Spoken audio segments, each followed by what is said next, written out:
Hey guys, welcome to the stream, guys. This is Viper Strike 95, and this is part 12 of my baseball-inspired series, Play Ball. And right now, we are in Eagle Creek Air Park, right outside the beautiful city of Indianapolis, Indiana. And we're gonna go from Indianapolis up to Fort Wayne, then we will be heading to the Glass City of Toledo, and then for the last and final stop, we will be visiting the Motor City, Detroit. We're going to be paying a visit to the Detroit Tigers this week. And being Michigan, it is also the longtime home of one of our fellow Two-Tone Murphy community members, Colonel Fork. So we'll be visiting his local baseball team today. So, and if you guys want to look up about the route, we'll start here in Eagle Creek, then go downtown Indianapolis, then we will be flying to Fort Wayne International, then go for Fort Wayne, then head to Toledo, and then going back to the Motor City, Detroit. So that's kind of our plan today. It's just something simple, something really easy to get through there as well. And I think the reason I wanted to start this a little earlier than usual is because as someone who's a smaller streamer, I would have to go up against not just Flock, not against Gripper, but also with CDL. And I think move it to this time frame would be a lot better for me and a lot more convenient. And I think it worked really well the last time I've been here. Hey, Floxtrot, my good friend Floxtrot, welcome to the chat. I'm gonna give him a shout out because Flox has been one of my bigger supporters. So Flox usually streams on Wednesday and Saturday.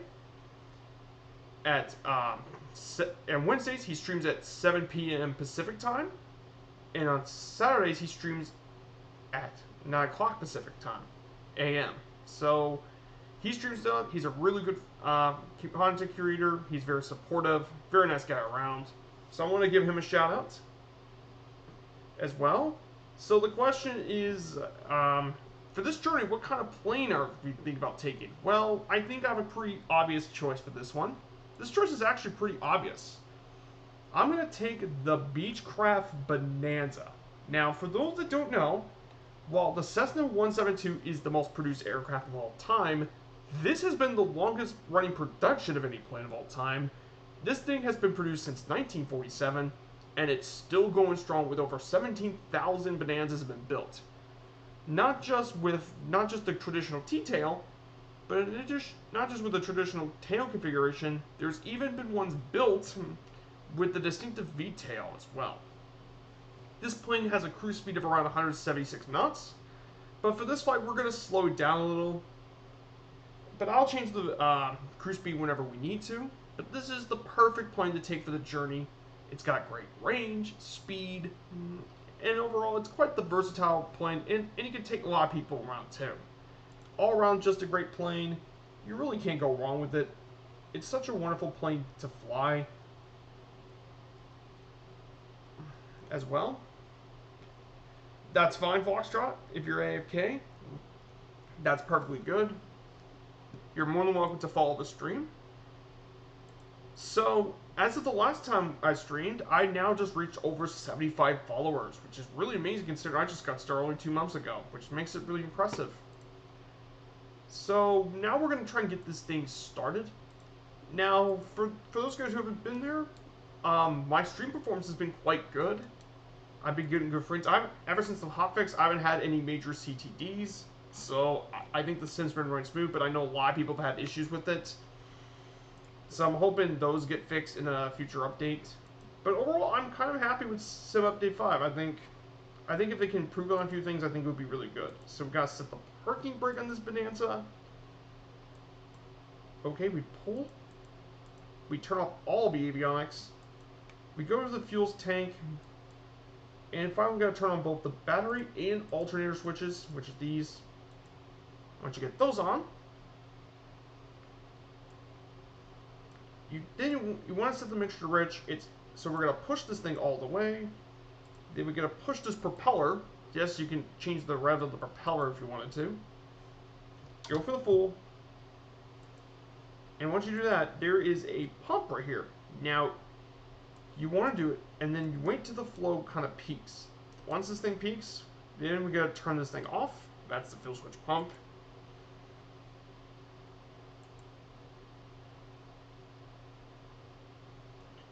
Then we got to open the, push it by 1/2 inch. So we're going to do this.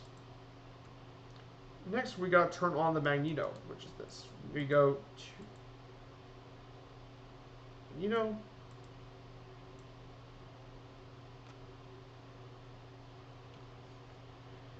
And then it's back into the boat position. Prop is cleared. Now we gotta keep the throttle within a RPM. I think that's good. Next, we turn on the avionics master switch, which is that. Now we check all the lights. Strobe lights check, beacon light check, and nav light check. I gotta turn on the pipe heat as well. Things off, and we're now free to go with this. We're gonna press the soft key, change the CDI route, and that's our Bonanza. We got this thing started. Nice.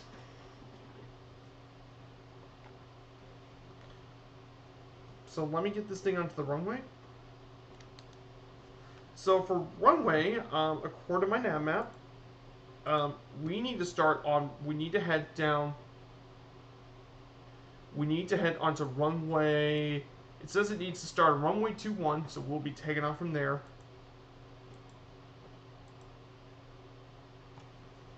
So I'm going to taxi this thing down.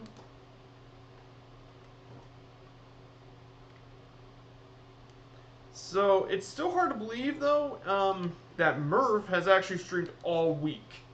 Ever since 7:05, he was streaming all day, Tuesday, Wednesday, Thursday, and Friday, which is unbelievable. I can't believe Murph actually managed to do that.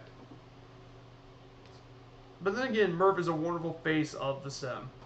Such a fun guy to be around.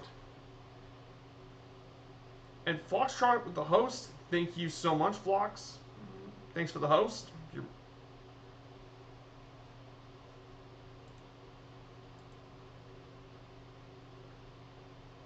Just make sure the widgets worked.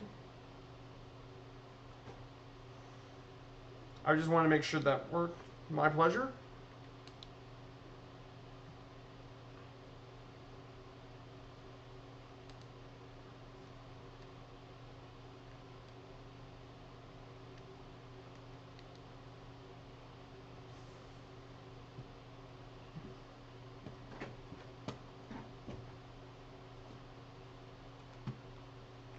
So I'm going to go ahead and talk a bit before we get started as I taxi around the airfield.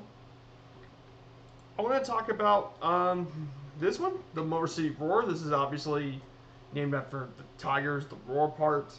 And then Motor City is, many people know, is the nickname of Detroit.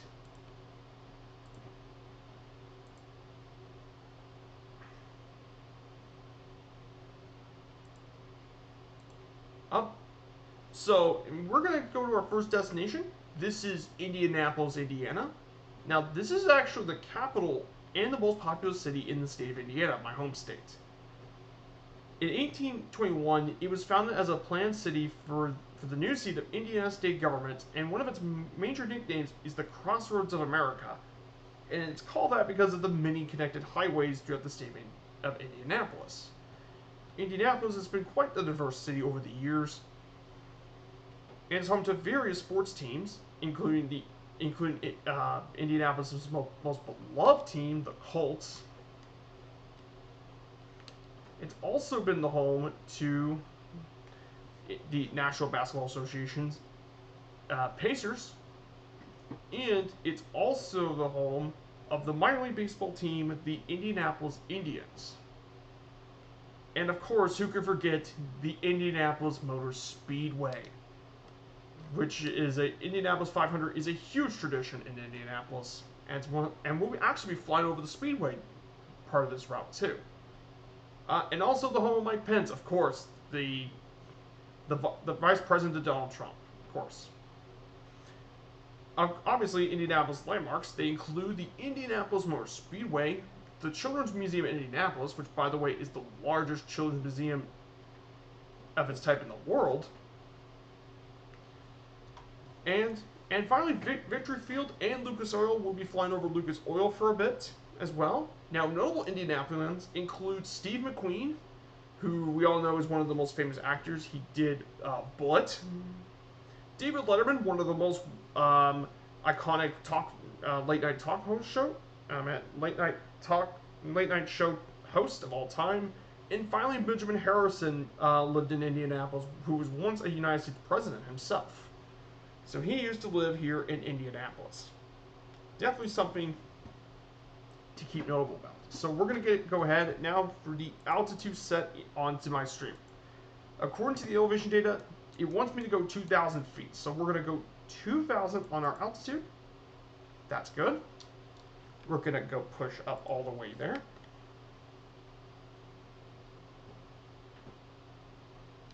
Hello there, Daddy Juicy. Good to see you. Welcome to the stream.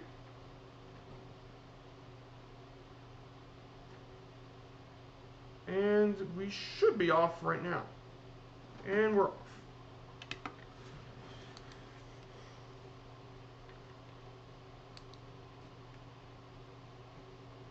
You're always welcome there, Daddy Juicy.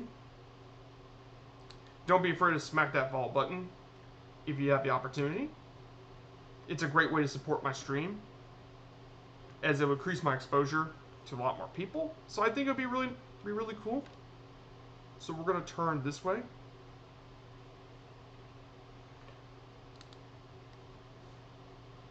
As we're going to turn around,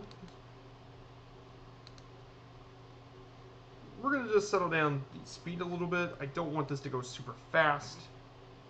Everything. Look how smooth everything seems to run now, especially now with the Sim Update 5. It runs so smoothly. I mean, if you want to look what's on my screen, it says I'm running around 30 FPS. Mind you, this is also East USA.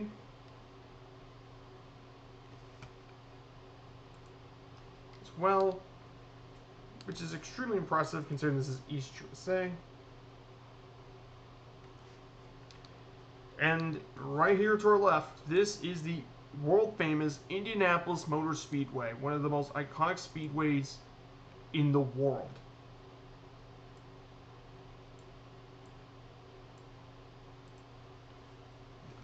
There's this beauty of a speedway, that's for sure. Just look at that. Indianapolis Motor Speedway. What a beauty.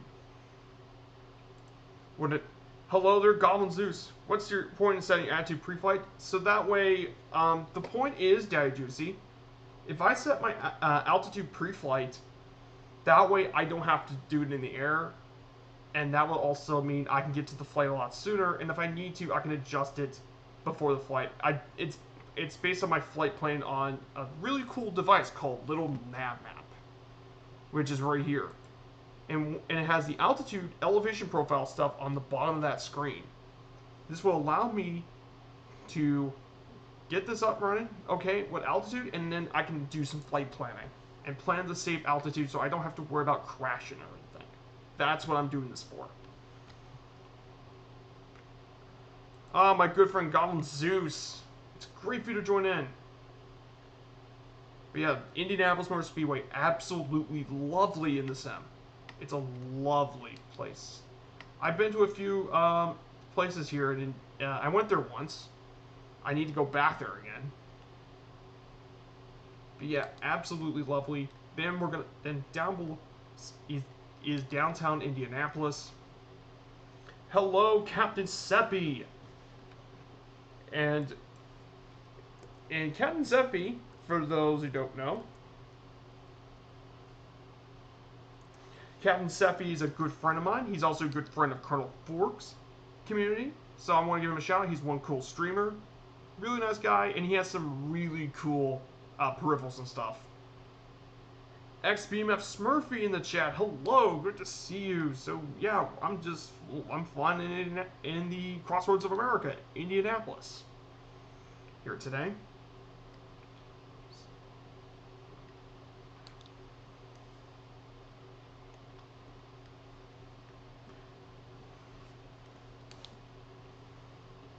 So yeah, we're in flying around 2,000 feet. I'm around 2,000.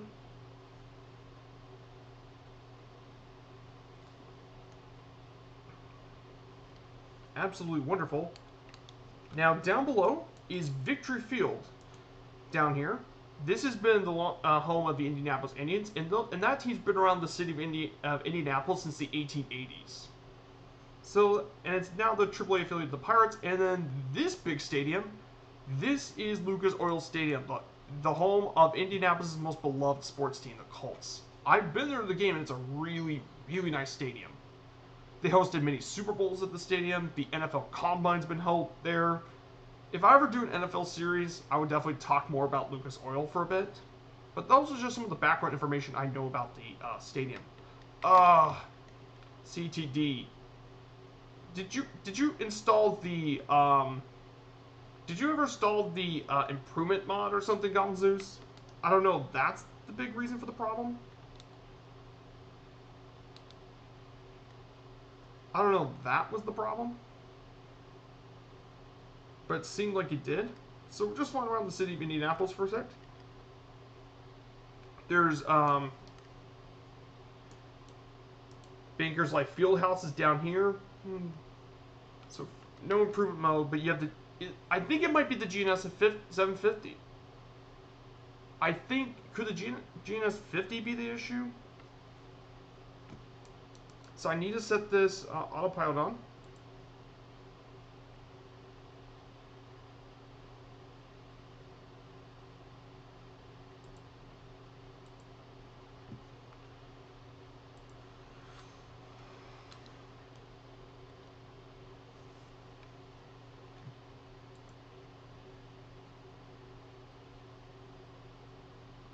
I think it's something weird with the autopilot. The autopilot's acting really weird in this sim for some reason.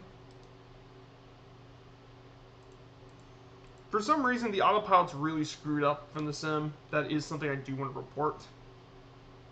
Thankfully, though, I picked a very fast plane for this flight, so it shouldn't take long.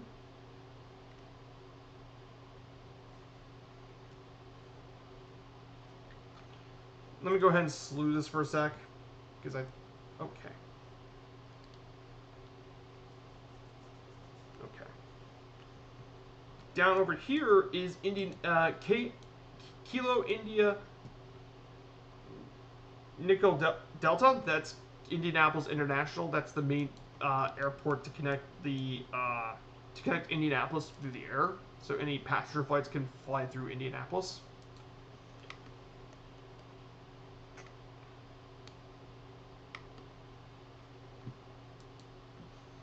As well. So the destination we're heading today is gonna be Fort Wayne, Indiana. Now, Fort Wayne is actually the second most populous city in the state of Indiana, behind Indy. It was actually built in 1794 by the United States Army under the direction of famed American Revolutionary General Anthony Wayne. It's actually known as the Summit City, and it's also the magnet wire capital of the world, which is really interesting. So basically, for those that don't know, I need to look about magnet wire. But magnet wire is actually made of copper, and they use it for the construction of transformers, inductors, motors, generators, and other stuff. And Fort Wayne is where many of the companies were at as well. It's also known as the City of Churches because this city's had over 300 churches as well. That's another nickname they call the city. Now, the landmarks of Fort Wayne, Parkview Field is there, and that's home to Fort Wayne's minor league baseball team. And I think it's been a while, but their team is the Fort Wayne Tin Caps, and they are the single-A affiliate of the Padres, actually. Fort Wayne Children's Zoo and Krieger Park, which is a natural park around there. Now, famous Fort Wayner's include Hall of Fame, Pro Football Hall of Fame safety Rod Woodson, well-known, one of the great actresses of her era, Carol Lombard, was born in Fort Wayne, and finally, and one of the most famous basketball pioneers of all time, Fred Zollner, who founded the Fort Wayne Pistons, which later became known as the Detroit Pistons. And it's kind of ironic that we're going on a trip about basketball stuff. If this was a basketball thing, I would talk more about Zollner, but yeah, that's about Fort Wayne, Indiana. Know about? I think we're finally back on track.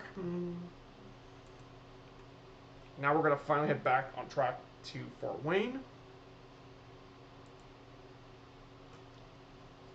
It's a good thing I picked a really fast plane for this flight, so I don't have to, so I can get back on track a lot sooner.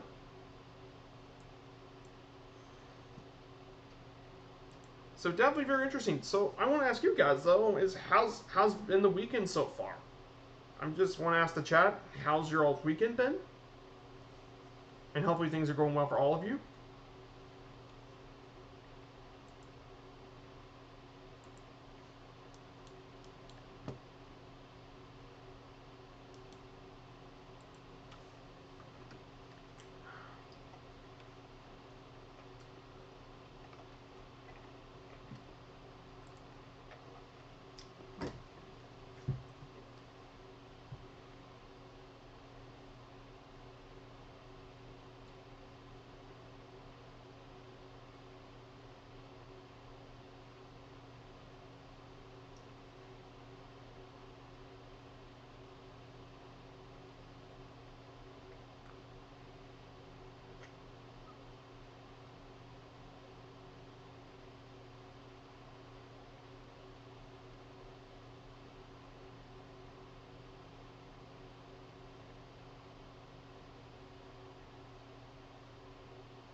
As well,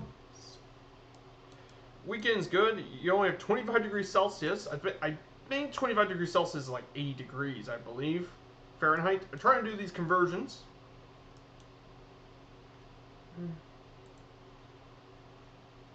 I'm flying over, it looks like Castleton, which is a suburb of Indianapolis.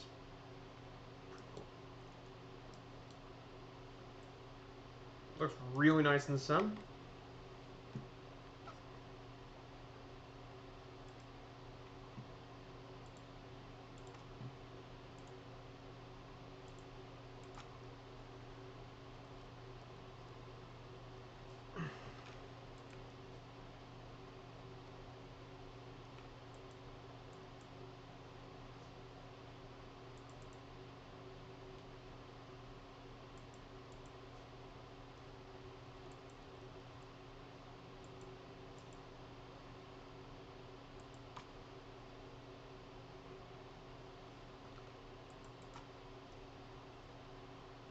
Whoa, whoa, whoa. Okay. Press the C button accidentally. You're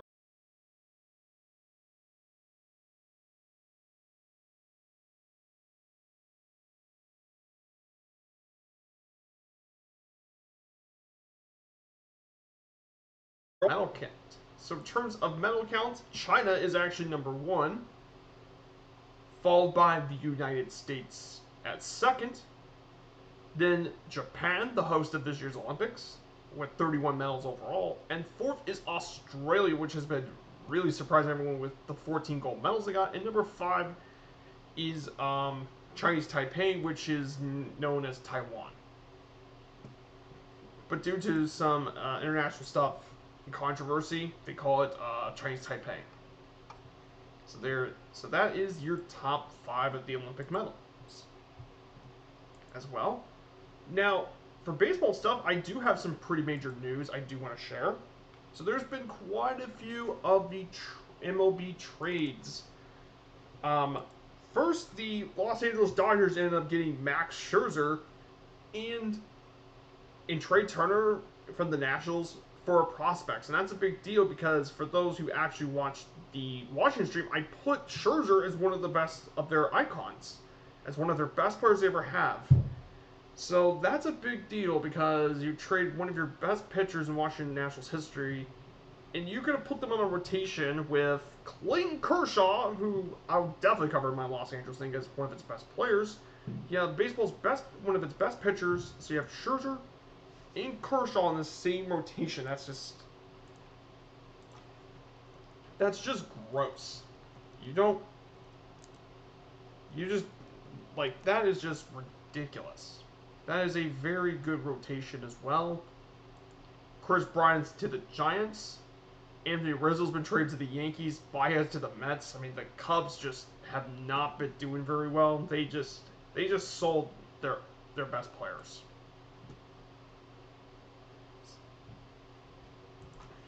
As well, so that is not a good thing for it. It's just not a really good. And I mean, the Dodgers think just won big in that trade deal.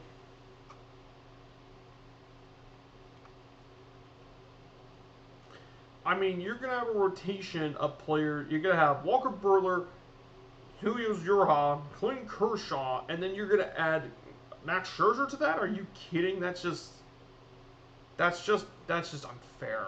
That's an unfair rotation. So yes, I think the trade deadline was absolutely insane. So that is some Major League Baseball news I do want to cover. And that's because the trade deadlines happened, so it's kind of crazy news. France made a historic gold medal. You beat the Japanese in their own sport of judo. Hey, Kazaki Flyers in the chat. Good to see you. We just took off from Indianapolis. I probably should reduce the throttle a bit. I should probably slow down the plane a little bit. I think I'm getting there a little quick.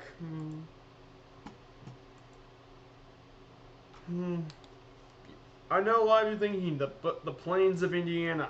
I know Indiana isn't exactly the hilliest state, but Indiana is my home, so I'm kind of proud of it.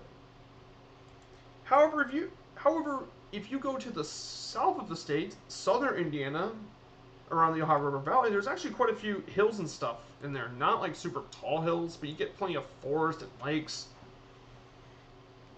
And I think that's where the place really shines in its beauty. That's for sure. And yes, also baseball's in the Olympics too. With the United States went undefeated in its own pool, and so the next time in the Olympics they're going to take on Japan, which should be really fun to watch, as Japan and America, baseball is very popular in Japan.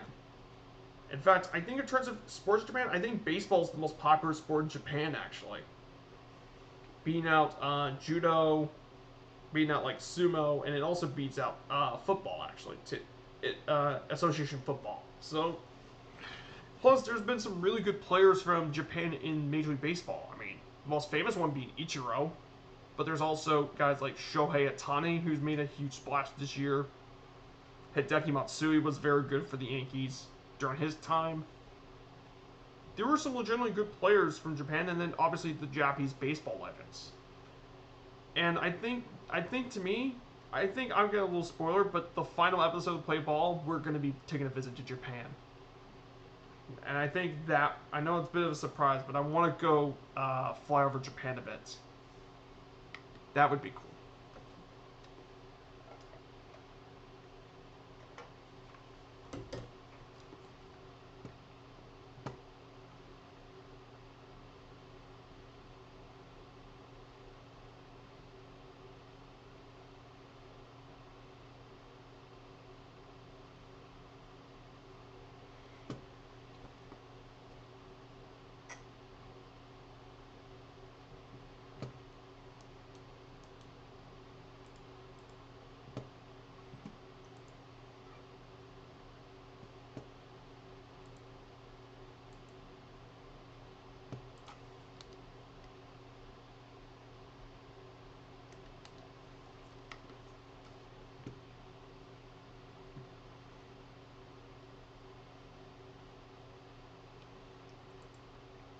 We won a basketball match in the U.S. basketball. I know.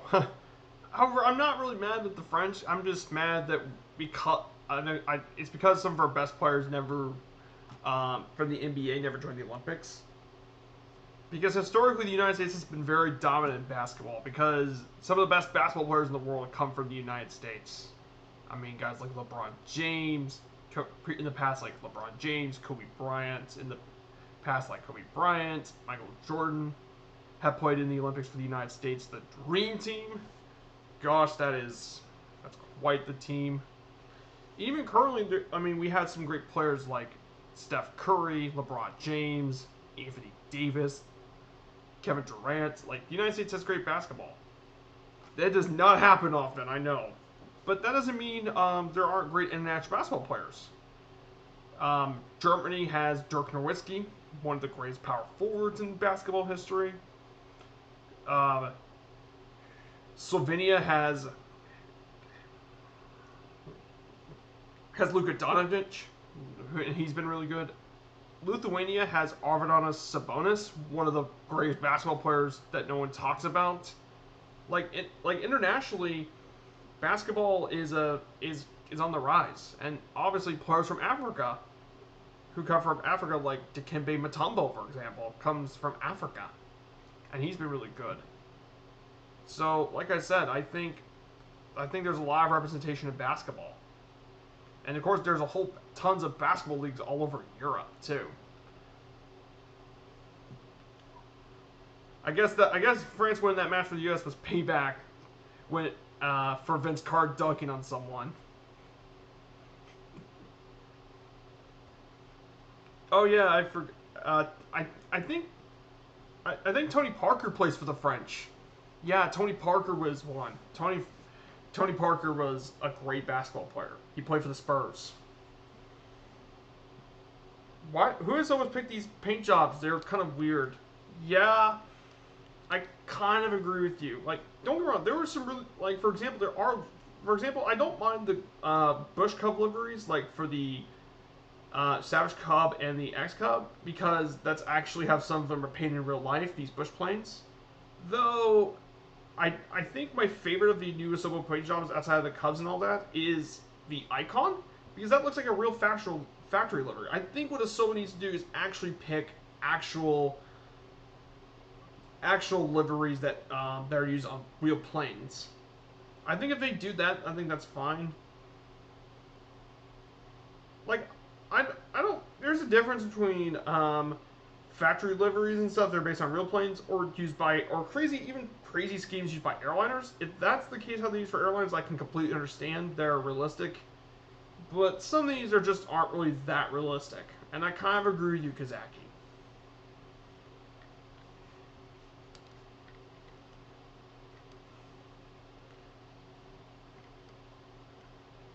I know India is all flat.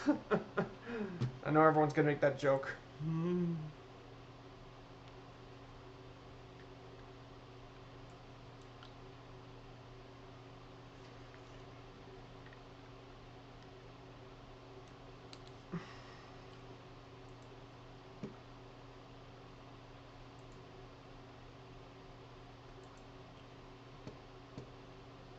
So yeah, so I do want to talk about it.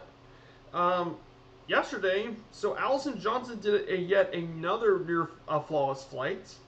And I said near flawless because she had issues with the Stearman, but I think the real reason she had those issues was because she forgot to check the checklist.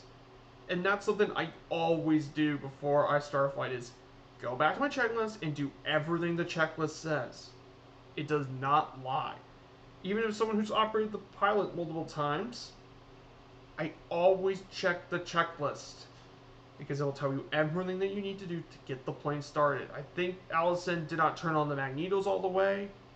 I think she didn't do any of that, and I think that's probably why she had the problem. She switched to the Waco temporarily, but then thankfully she did unlimited fuel for the Stearman, and she continued the rest of the flight in Stearman. So yeah, Allison did, but outside of that, I think she did a near perfect flight. She did a near perfect flight as well. And of course, I still took the Savage Cub. It took me 7 hours and 6 minutes to complete that flight from Vienna to Istanbul. I I know that is weird. I don't think the steerman had any issues. I think it was just Allison forgot to look at the checklist and forgot to turn things on. I think that was it's pilot error. She forgot to check that. It wasn't the plane's fault. If there was issues that the plane caused itself weird, then it might be something with the sim. But I think it's just pilot error. Hey, go on top is now following. Thank you so much for the follow.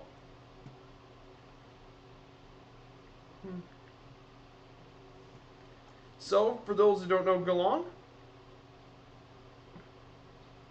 so we're doing my baseball inspired series. It's for all the baseball teams in all the cities. And we do things every Sunday. I moved the time to 1600 since that, and we'll be flying along for the journey today. Today we'll be heading from Detroit from Indianapolis, and we're on our way to our first stop at Fort Wayne, Indiana. So if you want to join us, well, here it is. You can join me on the East USA server. Make sure you fly the GA planes, no airliners, please. However, with Sim 85, that may not be the case, but I still recommend GA just in case. And make sure you want to join me at the closest airport of my flight plan. So on my flight plan, for example, the closest airport you can spawn at Kilo Hotel Golf, which is Huntington Municipal, or you could spawn in at Kilo Mike Zulu at Marion Municipal. These are all pretty close airports that you can take off from.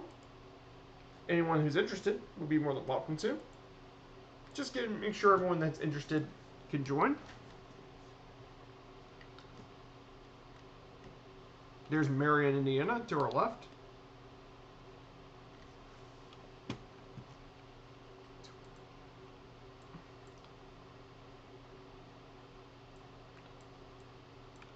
Now the river we just flown, that we just went past, is actually a bit of a creek. It's actually part of a bunch of different creek systems around here.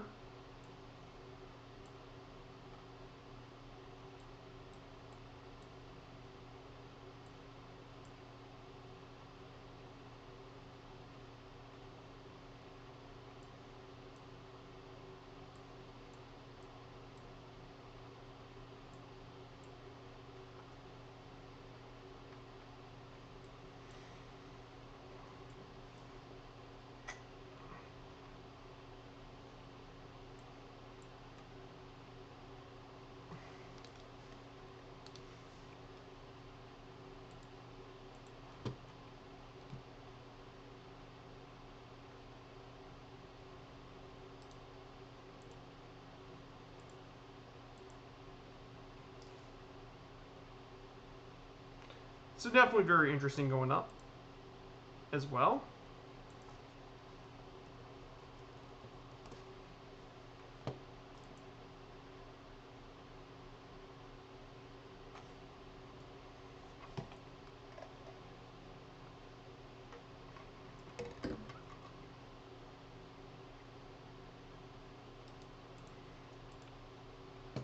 As well.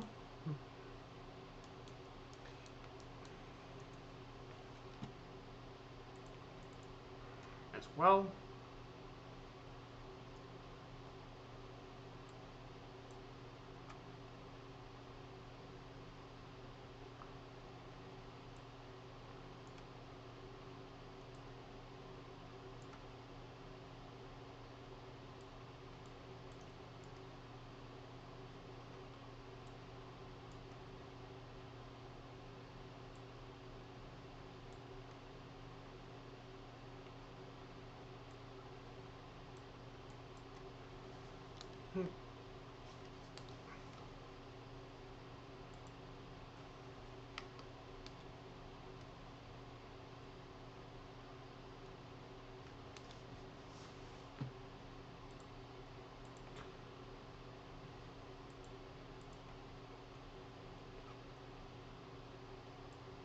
Now, coming up later in the journey, around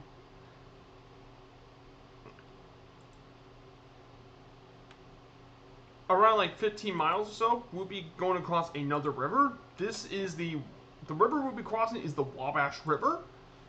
Now, this is actually a 503-mile long lake river that drains the most of the water in the state of Indiana. It actually flows from the headwaters of the Ohio. It travels all the way from northern Indiana all the way down to the Illinois border. And it's obviously one of the more well-known rivers in the state of Indiana, as it's the state river. And is subject to the state song itself, On the Banks of the Wabash, Far Away. And it was a song by Paul Dresser, and this song was published back in 1897, as it's one of the best-selling songs of the entire century. And it goes, so it's definitely an iconic song as well. We'll be going through it pretty quickly.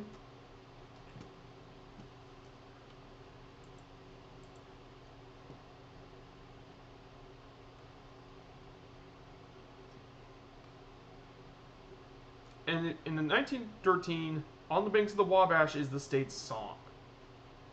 Even though it's the official song, Back Home Again in Indiana is actually more widely used, but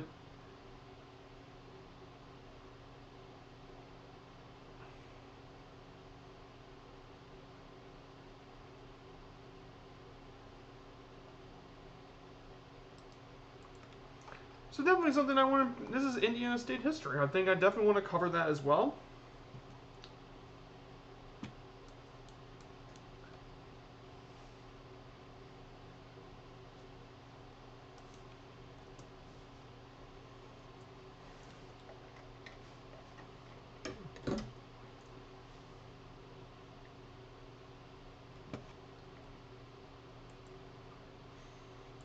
So I am really impressed that they somehow managed to make Microsoft Flight Sim for Xbox now. I mean, I'm happy for the people on Xbox. They finally get a chance to play the game, and they can finally join us, which is awesome.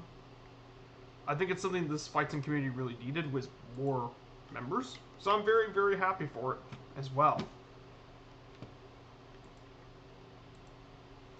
So I'm excited for the next couple of planes for the next couple of months. I know they're coming out, that Flying Iron's coming out with its own P-38 Lightning, which is absolutely going to be amazing. And know how good their Spitfire was. It makes me really excited for their P-38s. Asobo's going to bring out their Husky, Aviate Husky. I can't wait to actually take this thing out for a spin on one stream. And then I obviously want...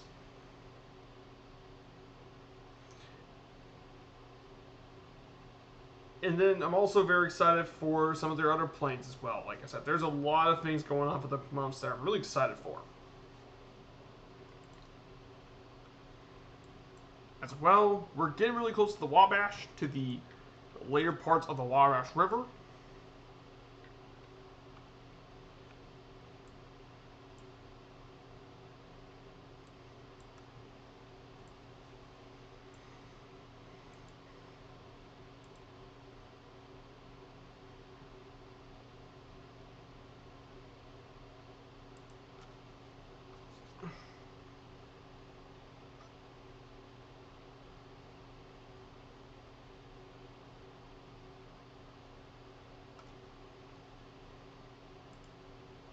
Xbox is okay, but Pylon Complex XPAP is not very good, especially the mounts. Yeah, but that's actually I actually was used to playing on an Xbox controller attached to the PC, so I'm kind of used to do it. That's actually what I had before I had this whole setup. Was I actually had to play on an Xbox controller because previously I didn't have enough funds to get me a joystick, any of the other peripherals. So that's all I had. So I had to make the most of it.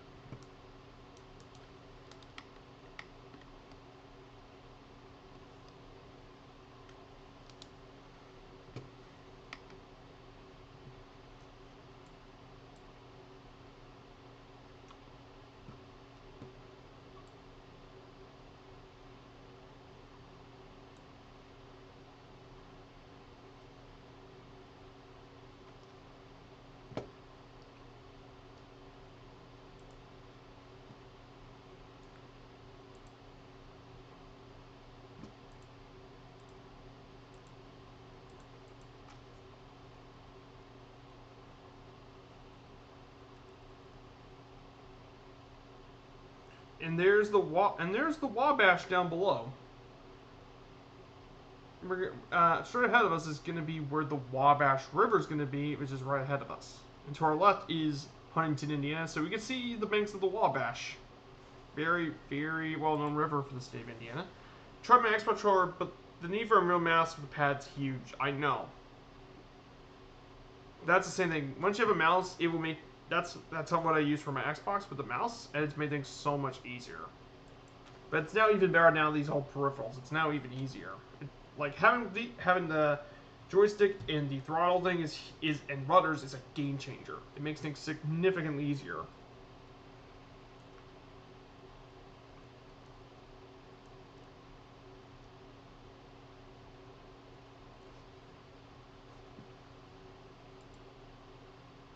So, we're actually not far from Fort Wayne International. So, we're just gonna land straight in. We're gonna land on runway 05. We're gonna take the lane there, and I'll just wait for everyone else to drop on by.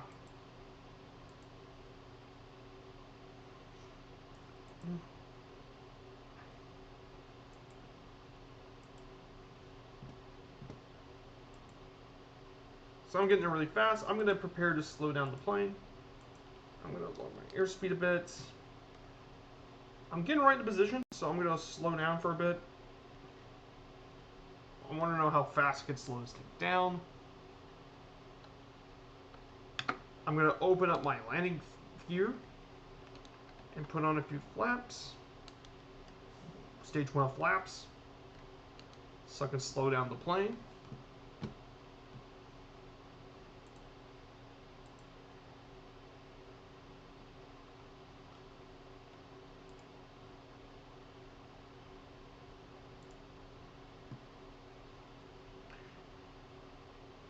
It wants me to land on runway 23, so I'm going to have to go around and land there. It wants me to land. So we're going to land on runway 23.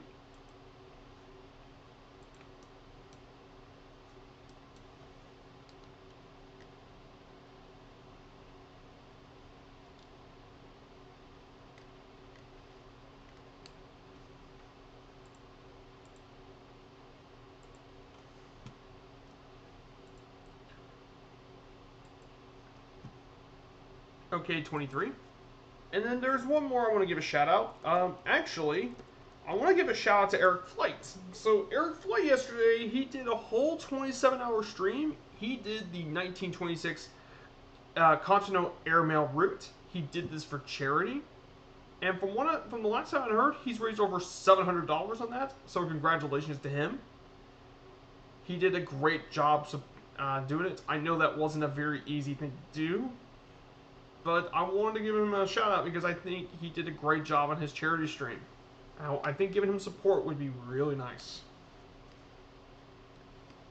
So I think that's just one more thing I can do as a Flight Sim community guy as well. So give him a follow if you haven't given him an opportunity. I think he would really appreciate it.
Flight director, I'm going to turn off vertical navigation.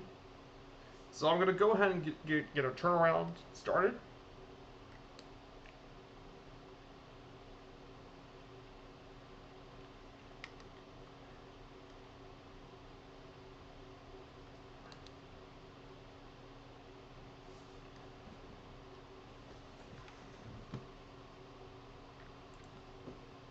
Bonanza's not a plane I use often, but okay. But yeah, the Bonanza is a cool plane. I think I picked the Bonanza because it's fast enough I can get to the destination. I usually pick a different plane each time I fly because I want this to be a different experience. So I want to keep different planes.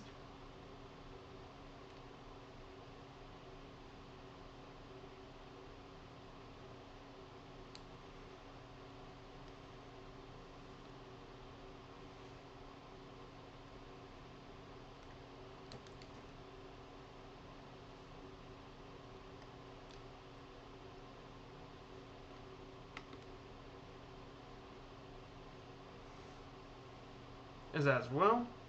So if you see there to my left, I'm now going to turn downwind.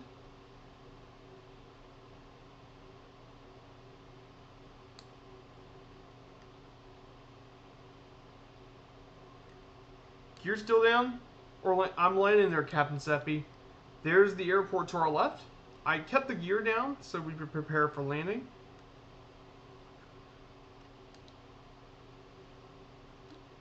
Now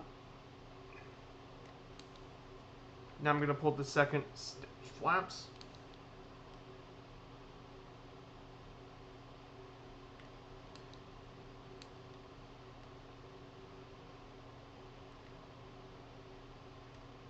Looks like Undead Warrior's down, I believe. No. This.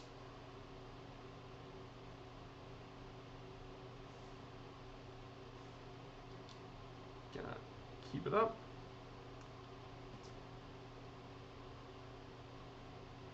Had to step away the dog for 10 minutes. Roger that.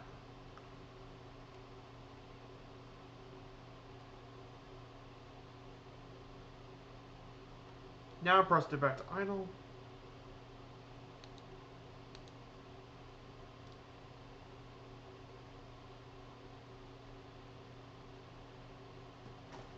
And I'm down. Beautiful.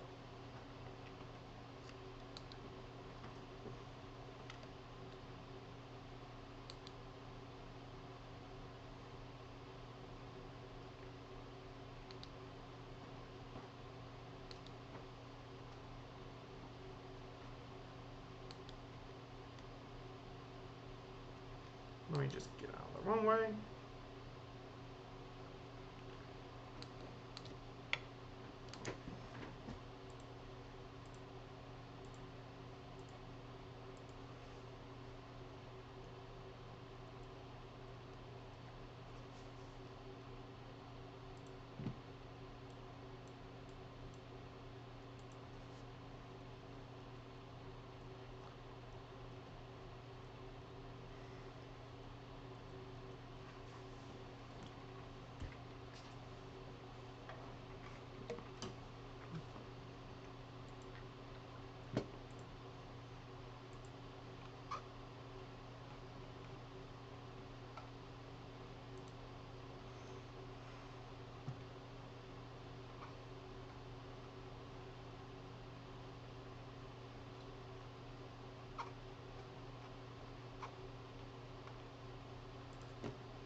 Druid Zeus.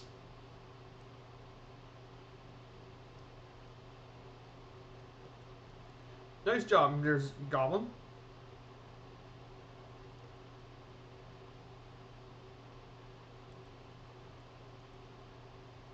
Both in the Kenmore livery.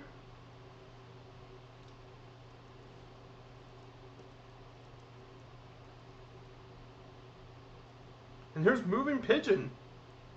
Wonder if he's joining us for the flight or not. But he's in the Grand Caravan. Don't know if he's here as well. It's a nice plane to land. I know, the Bonanza's kind of a nice plane to, once you get landing and such, it's not much of a problem. There's skin floats at 10,000 feet.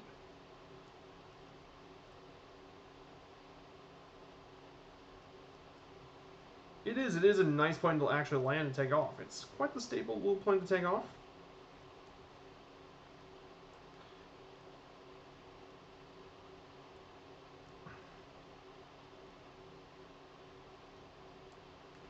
So I'm going to go ahead and get back to the main menu, and I'm going to go ahead and load up for the next leg of the flight. Thankfully, this shouldn't be taking nearly as long as it was pre-patch, because they greatly cut down the loading times. So this should be really quick to load in.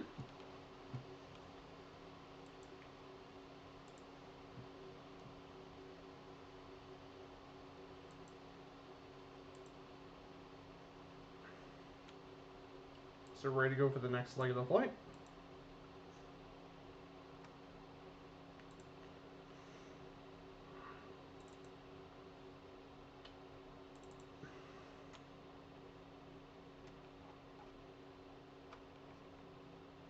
I'm going to get loaded back into the runway for a bit.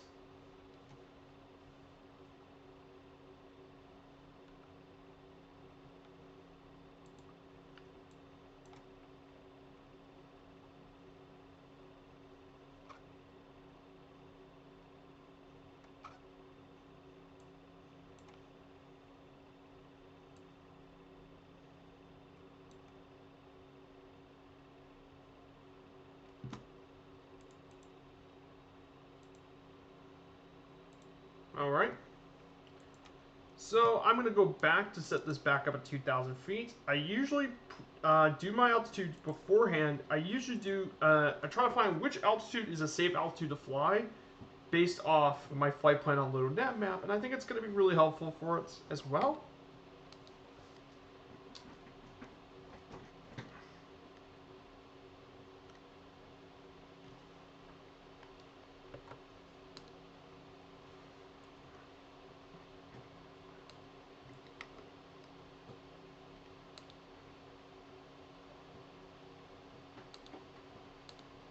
Whoops.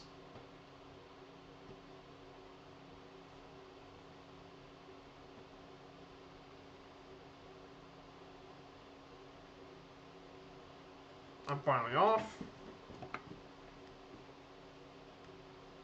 So I'm going to go around the circle. There's no mountains here, right? No, I mean, we're Indiana. Indiana is not known for mountains.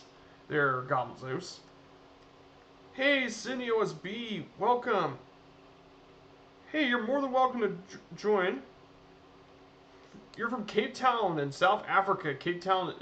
South Africa is a beautiful country. Definitely around the more hilly sides, but South Africa, that place has gone through a lot of changes since the past half of the century. Like, so much has changed about South Africa.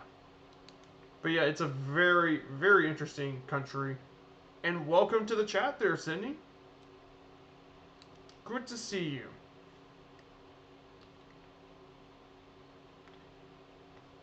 You're more than welcome to drop in there anytime. There's Sydney, and looks like Goblin Zeus just disappeared. I don't know what's happening. Usually, it's hard to believe that sometimes the servers kind of drop. There's Druid Zeus. There's Zeus up there.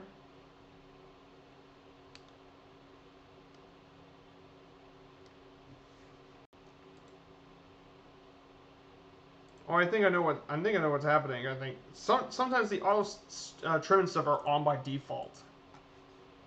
Don't want. But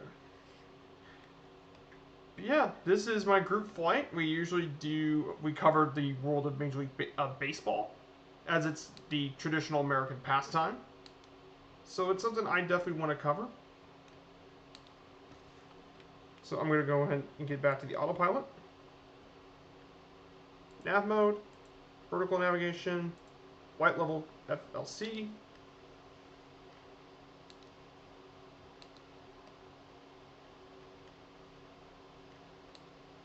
Thanks. Just turn around down here, then take off and catch up. You're perfectly good there, Sydney. I'm just gonna, once I take off, we're gonna head to Fort Wayne for a bit.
So,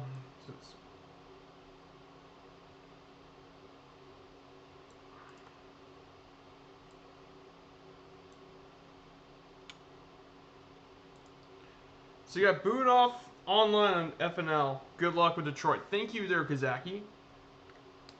Good luck. Sorry that had to happen to you. Hopefully things will work out better for you.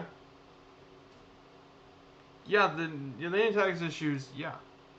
So we're finally going to fly over to Fort Wayne for a bit.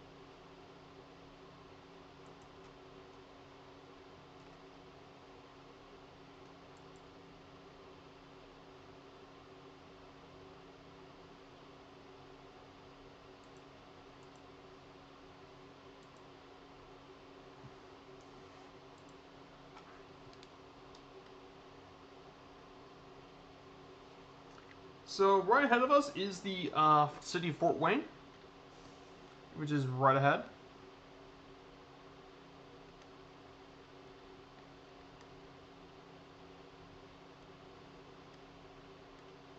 Definitely a beautiful, very beautiful place.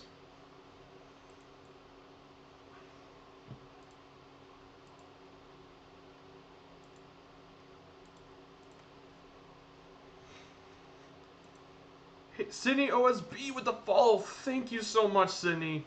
But from all my heart, thank you so much for following my stream.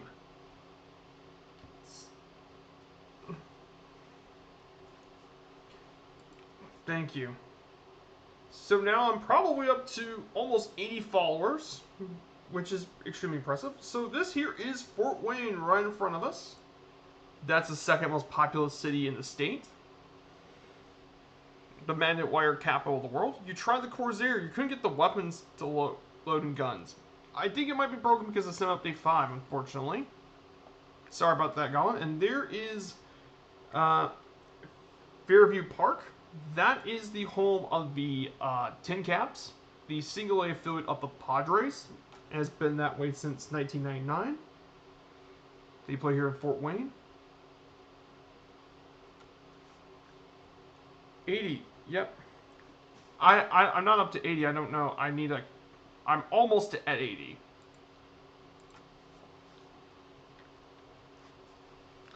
I need to check see how much followers I got.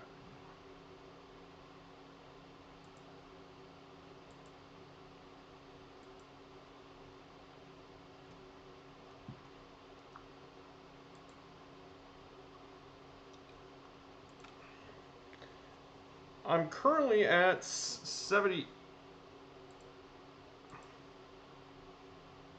It says I'm at 76 followers.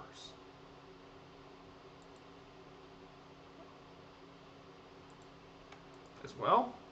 So, as we partake in this beautiful flying, I do want to next talk about the next thing I want to mention.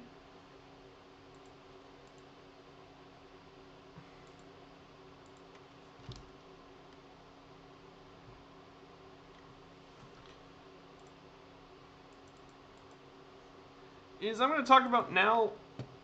Smash that follow button, chat. Yep. What Phlox? My good friend Phlox says. Yes. My next thing is going to be my slideshow. So we get to the team we're going to be talking about here today. This is the Detroit Tigers. Now, they were established back in 1894 as a member of the Western League, but became one of the 8 charter franchises in the American League back in 1901. In fact, they're one of the oldest continuous 1A, 1C franchise in the American League. So yes, the rest of the 8 charter teams have all had name changes and relocations, but the Tigers are the only ones in the American League to still stick with their name. Since their establishment, they have won 4 World Series championships, 11 American League pennants, and 7 division championships between the American League East and the American League Central. They currently play at Comerica Park and have previously played in the iconic Tiger Stadium. Now, they are members of the American League Central alongside the Kansas City Royals, Cleveland Indians, Chicago White Sox, and the last team in the Central, the Minnesota Twins. Their team colors have been navy blue, orange, and white. The baseball team I like to follow since about 2006. Well, 2006, the Tigers have been a good team. Has some great players throughout franchise history. Yeah, the Tigers are definitely interesting, and they're also Colonel Fork's team as well. Their team colors are... The interesting thing about the logos, if you notice, is the classic English D on this guy's uniform. That's been... The team has worn that for over 80 plus years, which is a long time. They recently changed it to the official team logo, but I mean, it's kind of hard to replace it.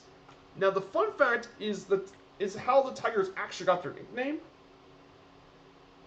They actually got their name from the Detroit Light Guard military unit, and they were known as the Tigers, and they adopted this back in the 1890s. So that's definitely something, it's a local inspiration too.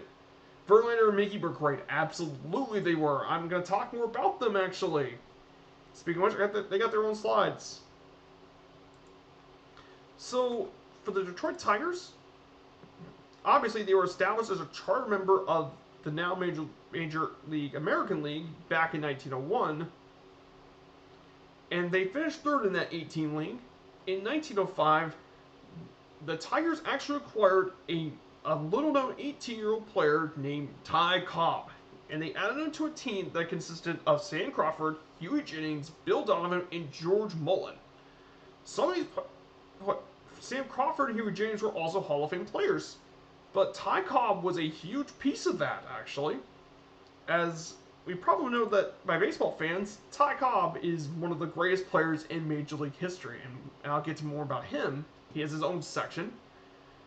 In 1907, the Tigers won their very first American League pennant by going 92-58 in their first season. And they managed to get over the Philadelphia Athletics, and they faced the Cubs in the World Series.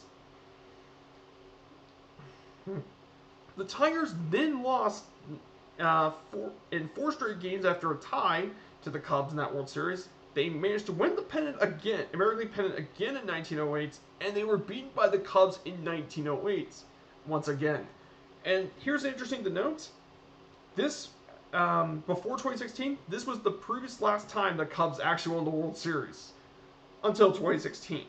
So that is something to keep an eye on. I think that might be an omen for next week.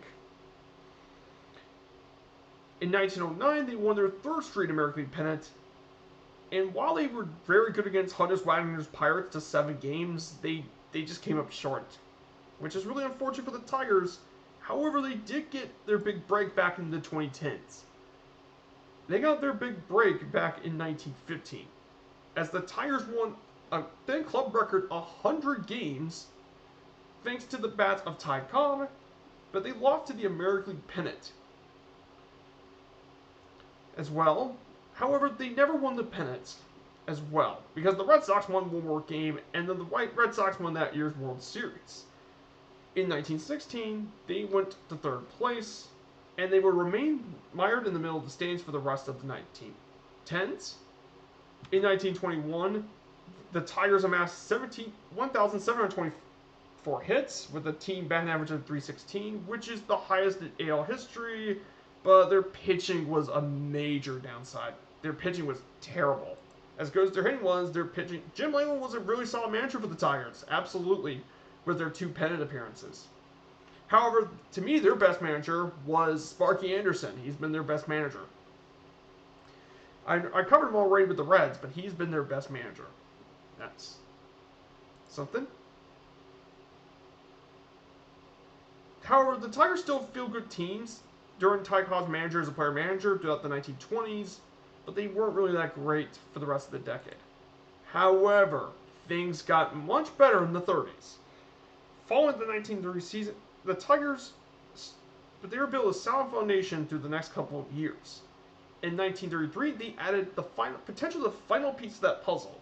So they added Mickey Cochrane, from the Philadelphia Athletics, and to pair him alongside guys like Hank Greenberg, in 1934 they won the American League pennant in 34, but they lost to the St. Louis Cardinals in 7 games with that team called the Gashound Gang. But thankfully in 1935, they finally got their opportunity. With 4 future Hall of Famers, they won their 2nd straight pennant, and this time,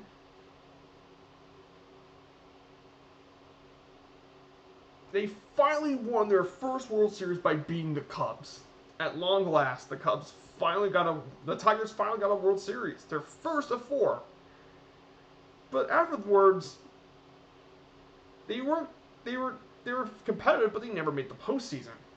In 1940, they won another American League pennant, but they lost to the Reds in that World Series. But then we have a major issue for the Tigers as well. Now, during World War II, Hank Greenberg served there for over 47 months in World War II. So that was a huge blow for the Tigers, as Hank Greenberg was probably their best player. As a result, the Tigers never got to be that great, though they also had great pitching from Hal Newhouser. With World War II ending, with the return of Hank Greenberg, the Tigers actually won their 2nd World Series by defeating the Cubs in 7 games to get their 2nd World Series championship in franchise history. And following the World Series win, they continued to have the winning records for the rest of the decade, but they never got close enough to win the pennants because the New York Yankees actually existed, and they won lots of pennants. Over the next 10 years, though, the Tigers then fell to the middle of the lower ranks of the American League. Though that being said, in 1953, Al Kaline made his debut for the Tigers, and he's developed into probably one of the best players in franchise history. With the American League expanded, the Tigers returned back to success. In 1961, they won 101 games, and they also developed a strong nucleus of players that carried through the 1960s. But all of this was capped off back in 1968 as the Detroit Tigers beat the St. Louis Cardinals, and it was led by Denny McLain, being the most recent player to win 30 games as a pitcher, as he won 31 games that year. And here's a note, as someone who's watched it, 1968 was a crazy year for pitching, because the St. Louis Cardinals ace, Bob Gibson, posted one of the most dominant seasons ever for a pitcher. In 68 was a crazy year for pitching. So definitely something crazy as well. 1969 had more expansions. The Tigers failed to defend their championship as they finished 2nd, but despite an amazing year for Denny McLain, in 72 they finally won their first ever division championship, but they lost to the Athletics. And then they had a slow decline through the 70s, so they actually hired successful manager Sparky Anderson, who led the Cincinnati Reds' Big Red Machine back in the 70s. And he fully predicted that the Tigers would be a pennant winner within 5 years. Well, it turned out to actually come true, as in 1984, they won 104 games in their best season ever. They defeated the Royals in the ALCS, and then they swept the poor old San Diego Padres to get their 4th and, yes, most recent championship. For the Tigers, they haven't won a World Series in a long time.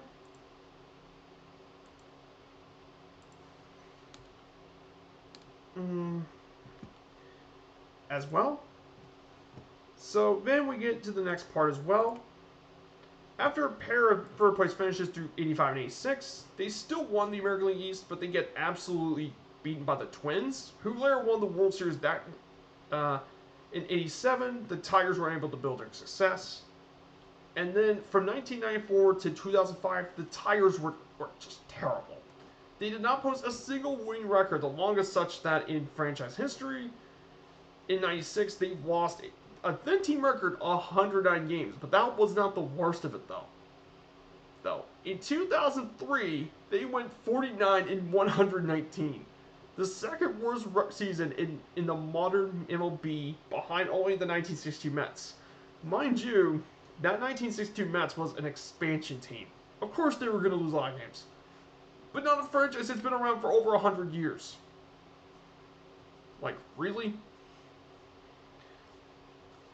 As well. Like, really? You want to lose that many games? However, things finally gotten better in 2006. After some rebuilding, the Tigers were back into the postseason and shocked everyone by actually getting their 10th American League pennant by beating the Oakland Athletics, thanks to the heroics of Magglio Ordonez. And they actually faced the St. Louis Cardinals in the World Series, but St. Louis won in 5 games. And for the next few years, the Tigers fell short of the postseason. In 2011, they managed to finally win their first ever AL Central Division Championship, and they advanced all the way to the Championship Series of the American League and lost to the Rangers.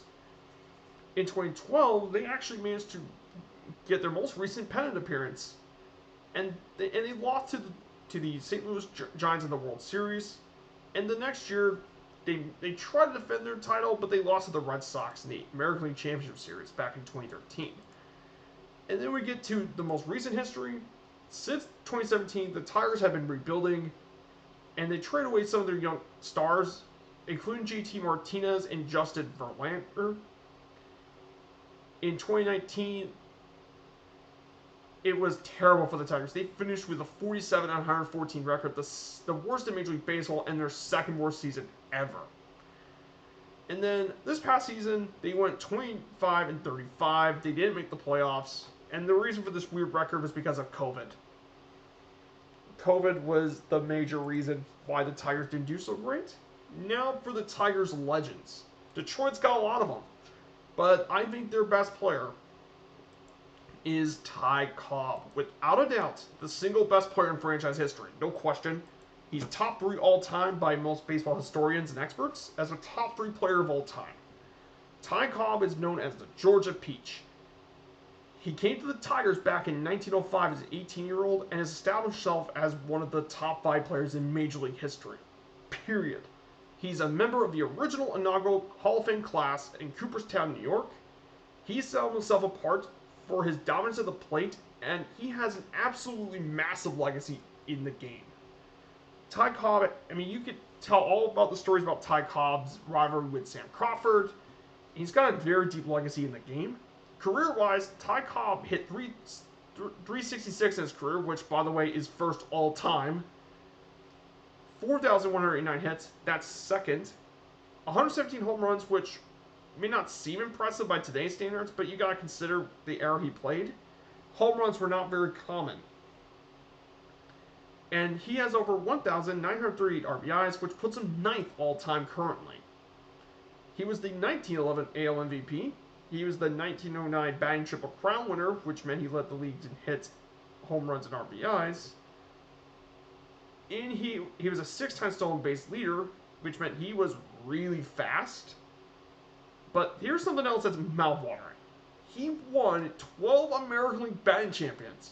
To put this in perspective, the player with the second most batting champions was tied between Tony Gwynn and George Sisler. And mind you, they only won 8 of those. Ty Cobb won an extra 4 more as well. And for his career, he's set over 90 Major League Baseball records. And as of 2019, he still holds several records, including that batting average I just mentioned. However, the most interesting about him, and the fun fact, despite being tarnished by false allegations of racism and violence, Ty Cobb was actually really well known for his support of black players entering the major leagues. And it said so for the variety of careers. And I think it's because Ty Cobb is such an influential figure, there are people out there that try to discredit all the good Ty Cobb did to the game. He even has his own scholarship stuff in the state of Georgia. So, Ty Cobb, absolutely one of the greatest players to ever play the game. He has a massive legacy. Then the next one, Hank Greenberg. He's known as the Hebrew Hammer because of his Jewish faith. He is the first Jewish superstar in American team sports, and is one of the greatest hitters of his generation. And yes, he once worked as an executive for the Cleveland Guardians. And the reason I mention that is because the Cleveland Indians are officially going to get their name changed for next season as the Guardians. So I'm going to go ahead and do that. I already did that for that reason. Now, Hank Greenberg in his 13 seasons hit .313 with 331 home runs and 1,276 RBIs, which is run batted in for those who don't know. He was a 5-time Major League All-Star, He was twice the American League MVP, and 4 times he was the American League home run and run batted in leader. Now, you ask, those stats don't look impressive. Well, you gotta consider he had 47 months of military service during World War II as a member of the Army Air Force. And mind you, that's the longest of any major league player that's been sent to World War II. More than Joe DiMaggio, more than Ted Williams, more than any of that.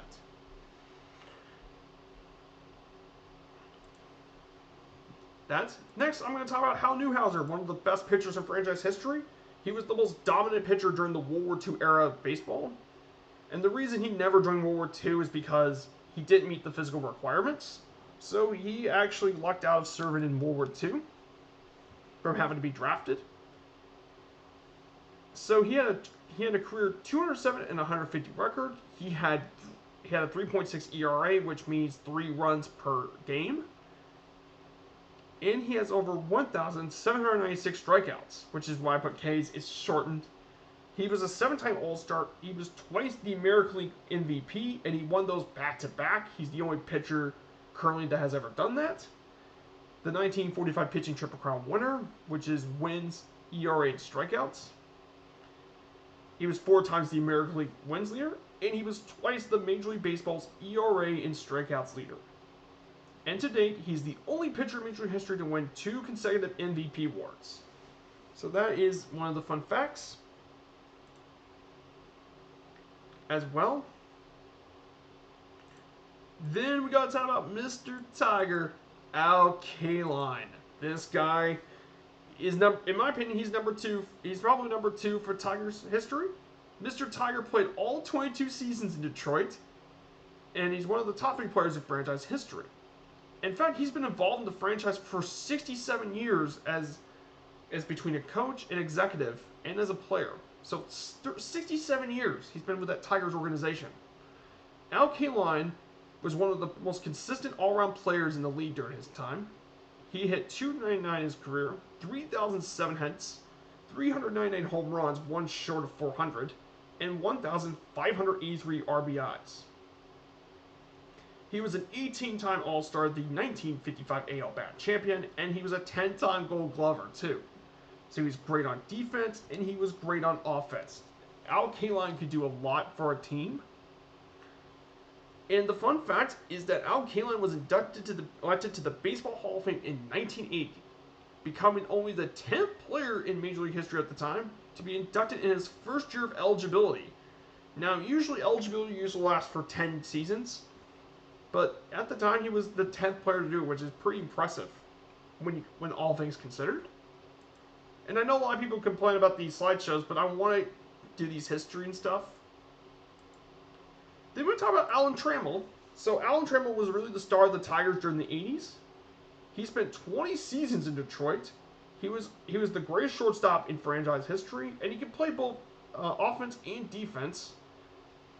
In fact, he actually was a perfect partner for Lou Whitaker, and him and Whitaker formed the best double play combination in Major League history. He played 19 seasons together with him. Alan Trammell was a 6-time All-Star, a 4-time Gold Glover, and a 3-time Silver Slugger. So this man could do nearly everything. And he was elected to the Hall of Fame in 2018 by the Veterans Committee, which has been long overdue for a very good player, for an excellent player like Alan Trammell. There's 2 more I want to talk about. Next is Justin Verlander. Now, throughout his career so far, in Detroit and Houston, Justin Verlander has established himself as one of the most successful pitchers in the major leagues for many years. He has the ability to add and subtract his fastball, and that makes Justin Verlander one of the most feared pitchers in the game. So far, Justin Verlander he won over 226 games so far, as of now, a 3.33 ERA, and over 3,013 strikeouts. But that's as of the recording of the video. He was an 8-time All-Star, the 2011 AL MVP. Yes, pitchers actually can win the MVP. That's been done plenty of times before. In fact, Justin Verlander in particular, at the time, was actually one of only a few pitchers to win the MVP.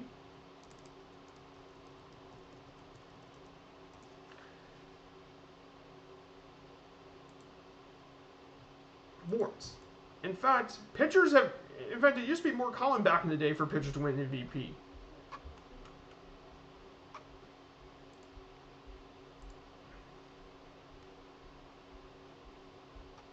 In fact, recently he was the first pitcher to win MVP since Dennis Eckersley back in 1992. He was twice the American League Cy Young Award winner. He was 5 times the American League strikeout leader, meaning Justin Verlander can absolutely strike out people. And he was 3 times the wins leader of Major League Baseball. This man was absolutely, when he's on the mound, you don't want to mess with him. And obviously, he threw 3 no-hitters in his career.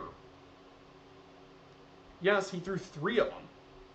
And he's currently now the most recent member of the 3,000 Strikeout Club, which most of the people in that club are all Hall of Famers, by the way. And because of his ability to add strike velocity, it made him a really good strikeout leader.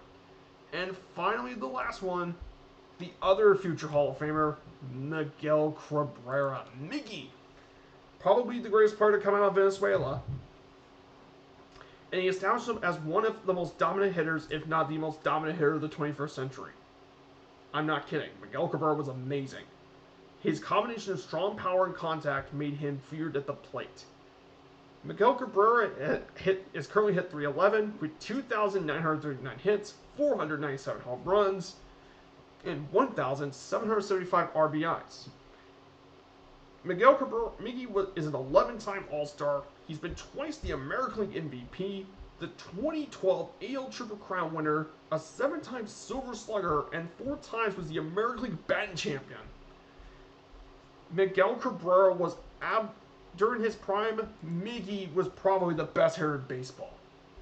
Miggy's a monster. In fact, speaking of Miggy himself, in terms of all-time stats, Miguel Cabrera, of all active players, he has been really, really good. And from his numbers from Baseball Reference, he is well above Hall of Fame numbers. Offensively, he's a Hall of Famer easily. And in 2012, he was the first player since 1967 to win the Triple Crown. The last player being Carl Yastrzemski back in '67. He led the league with a .330 batting average, 44 home runs, and 139 RBIs. And he also won the MVP that year, too. Miguel Cabrera was a monster. In fact, this season, he could actually reach 3,000 hits and 500 home runs in the same season, which is pretty nuts. I mean, if he gets those 2, Miggy's going to be a surefire Hall of Famer. There's no question. This man, one of the best in the league. So we're now actually not far off of Toledo. It turns out we're only around, let me pull up my map. So we're actually almost there. We're not that far away. In fact, we're only around 15 nautical miles away. So speaking of a runway, what we need to be doing is land at what? So let me just pull up this ATC.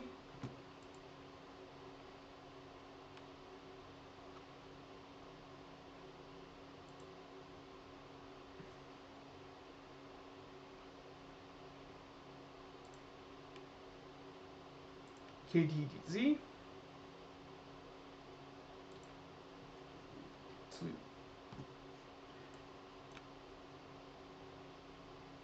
We're going to land at runway 04. I picked that as my runway. And there we go. Runway 04. So that's where we're going to be landing for the thing. Yep, I know. There's a lot of Tiger stuff I want to mention. Well, if you thought that's going to be great, next week's going to be even more crazy. I'm going to have to do 2 different teams. I've already done that twice in the series already. When we went to Washington, Baltimore, and the other one being when we had to go to New York. And I really wish, if I had that performance update back when I did New York, I would have gotten through it much better without any crashes.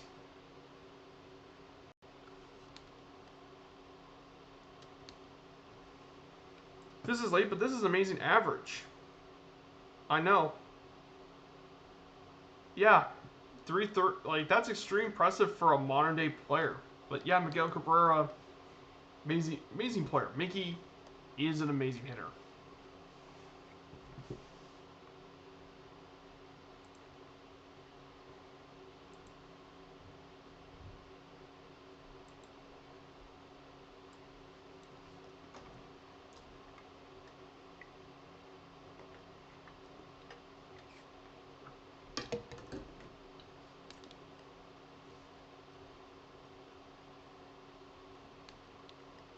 So right here, we're near Waterville.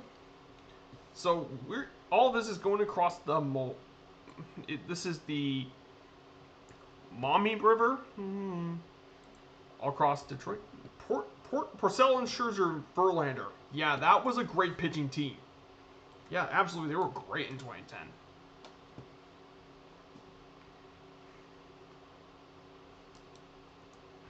It just stinks that the Tigers had to give up a lot of their young stars, unfortunately.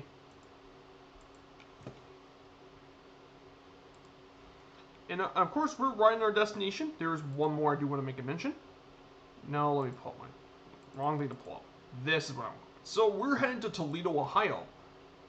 Now, Toledo is actually the fourth largest city in the state of Ohio, behind Cincinnati, Columbus, and Cleveland. This was actually founded in 1833, not as a part of Ohio, but actually as a part of Michigan. However, it was refounded in 1837 after the conclusion of the Toledo War. It was actually a war between the state of Ohio and Michigan. And apparently, in order to the peace deal, Toledo got Ohio, but in exchange, Michigan gained the Upper Peninsula, which is right next to the border of Wisconsin. And I guess that's probably why the Michigan-Ohio State rivalry is such an intense rivalry. It's probably for that reason. Now, Toledo's known for many landmarks. They include the Toledo Museum of Art, the National Museum of the Great Lakes, which is right where the canal and stuff are at. Let's see if I fix this. Loose cable. Oh. And Fifth Third Field, home to Toledo's beloved Mud Hens. And yes, Toledo Mud Hens baseball has been very popular in the ancient sense. In fact, it's inspired one of the characters in MASH and said his favorite team is the Mud Hens, and in fact, they probably have it still. Now, well-known people in Toledo include well-known feminist Gloria Steinem, Tom Schultz, who is, for those that don't know, Tom Schultz is actually one of the founders of the famous rock band of the 70s and 80s, Boston, and well-known head coach Urban Meyer.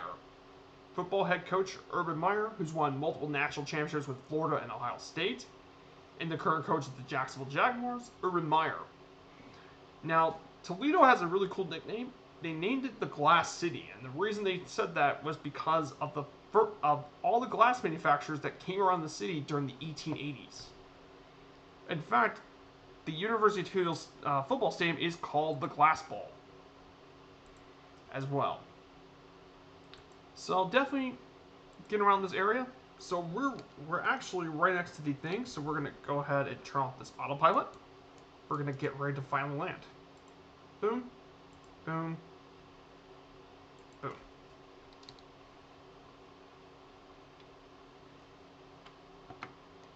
And now I'm back to land.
Whoops.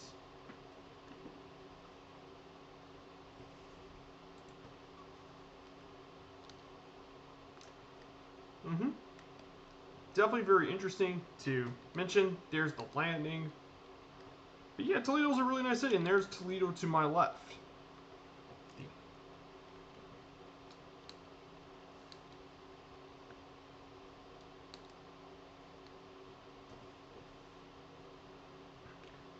So tomorrow, if you guys are interested, tomorrow Two Tone Murphy's coming back on to the other platform, the red platform up there, and he's gonna do the next part of the Around the World trip of the Seven Wonders, and we're gonna be visiting Petra Jordan.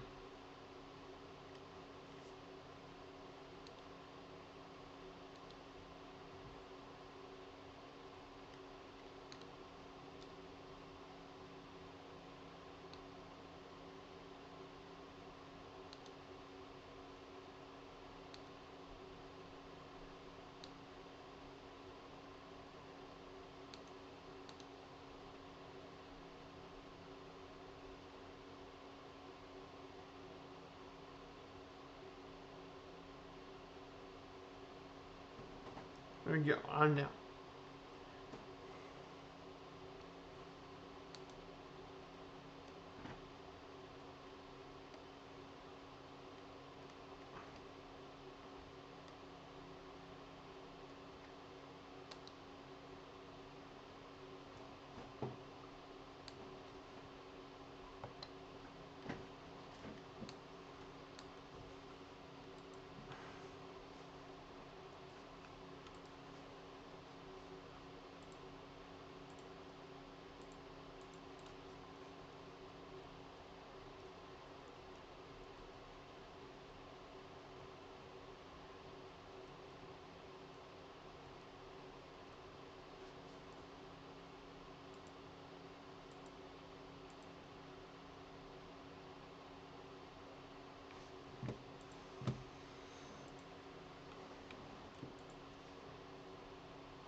Hey there, friends all. Welcome to the chat, man. How have things been going on with you? We just landed here in Toledo. Right outside of the city of Toledo.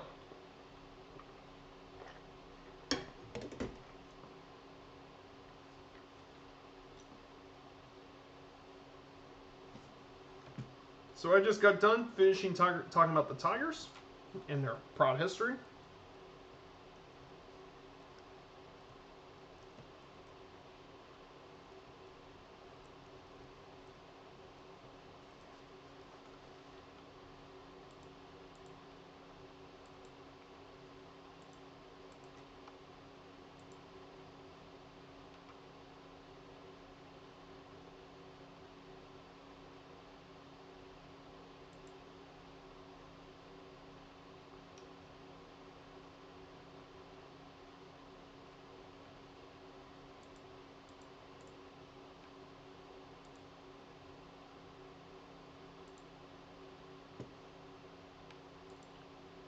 Okay, land in Toledo, and I think you just landed.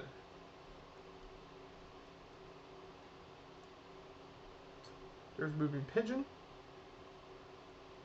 Have you discussed the Guardians?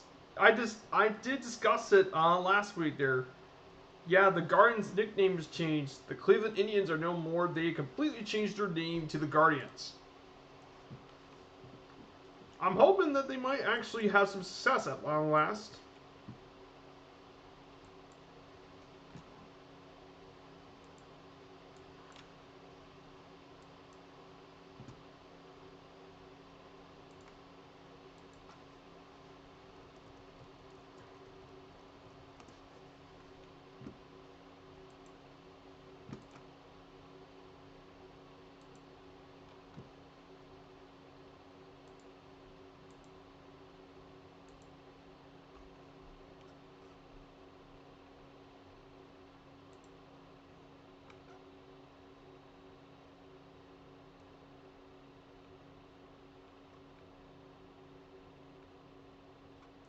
Let me get this thing loaded up.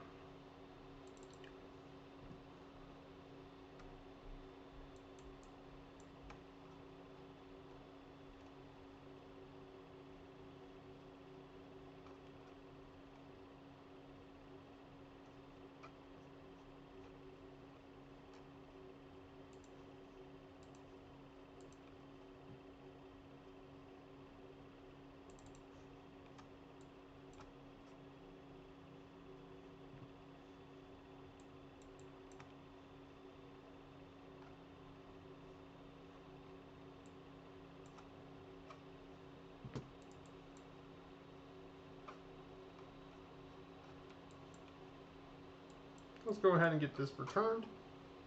I will be taking off at runway 32, so...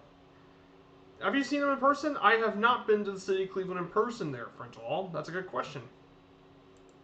But I mean, just look how fast everything loads. Everything loads so fast in this sim. The name tags disappeared for some problems. I saw you landing, but you disappeared. Oh, that's been a huge issue. They need to fix the serviceability, make sure the nameplates don't disappear.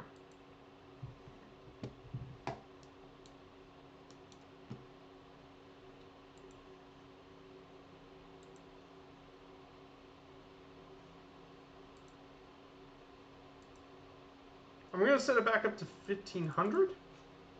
So that should be the safe altitude for this leg of the flight.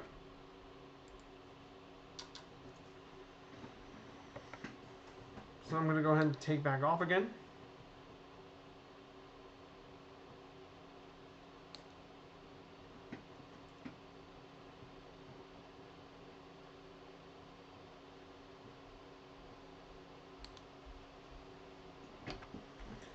Yeah, I should have low PS, not anymore. I know, that's awesome. That's one of the best things about the update. I know there are a lot of people complaining that the performance has not been the same, like with the scenery and stuff. But I don't really pay attention too much about scenery near as much. If I wanted to have high scenery, that's fine. But good performance is really important too.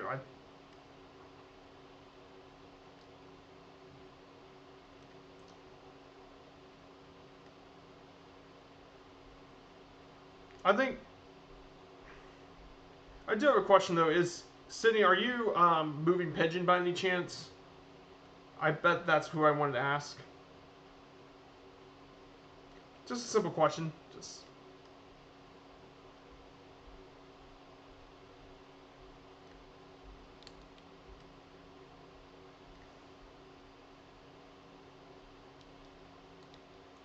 Yep. I was just wondering who that was.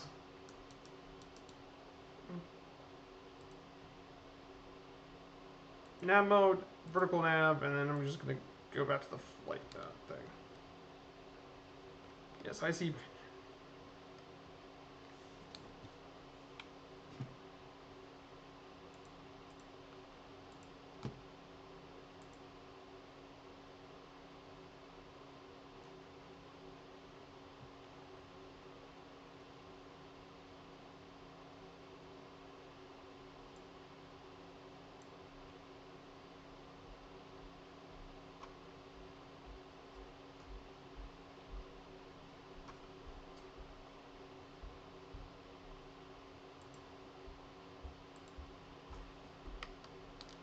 So we're now flying towards Toledo, Ohio, off the banks of the Maumee River. I'm going to slow down the plane a bit since this is going to be one of the shorter legs of the trip.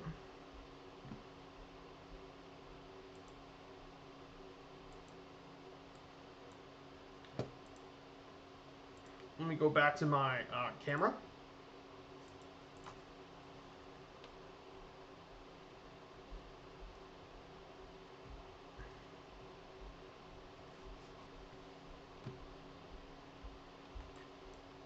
And Toledo is conveniently right next to Lake Erie.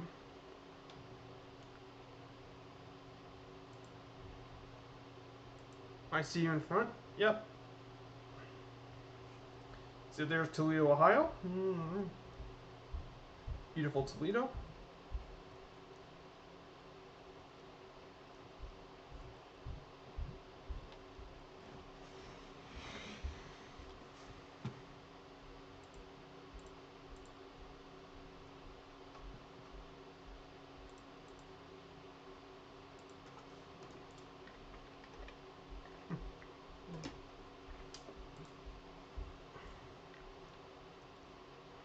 There is Toledo, Ohio, and right there is Fifth Third Park, home of the Toledo Mud Hens.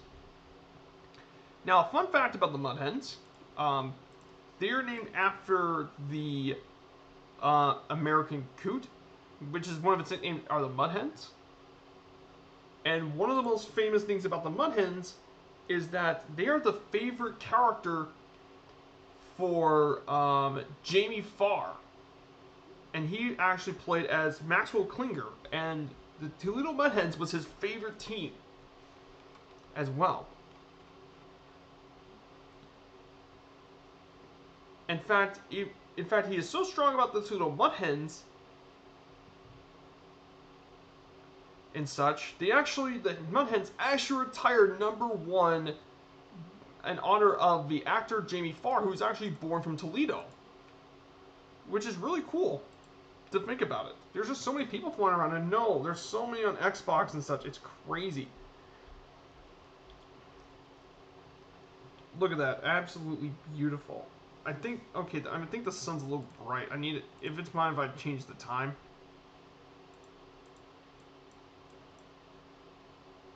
Yeah, like that. The Motor City. Yeah, that's much better. The sunlight isn't so bright. Look at this. It's just wonderful.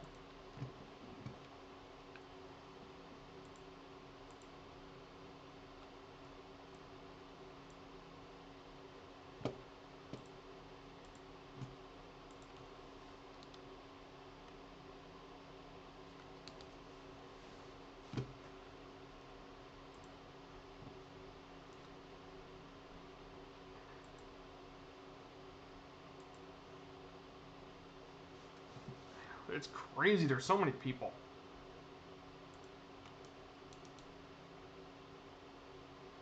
Oh, no. No, Goblin. No, not CDD. No, not another one. Darn it. Well, thankfully, with how fast the sim can load, I think you're going to get back there pretty quickly.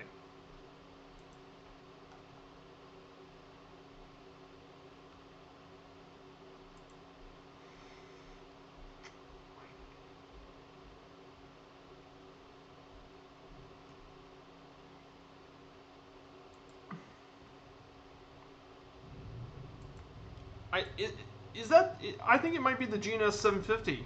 I don't know that it might be the GNS.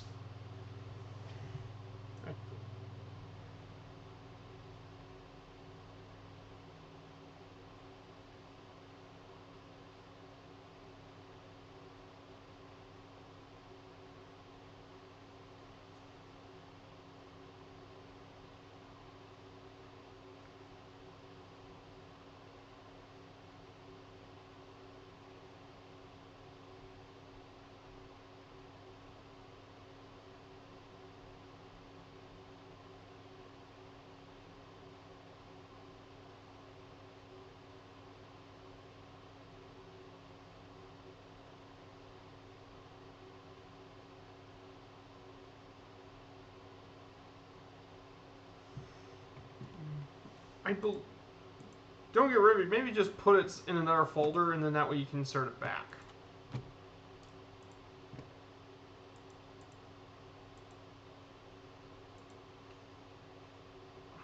Like, I don't know what is in your community folder, but there has been crashes related to the GNS, so from other people from the past. I don't know if it does now. That's just what I thought.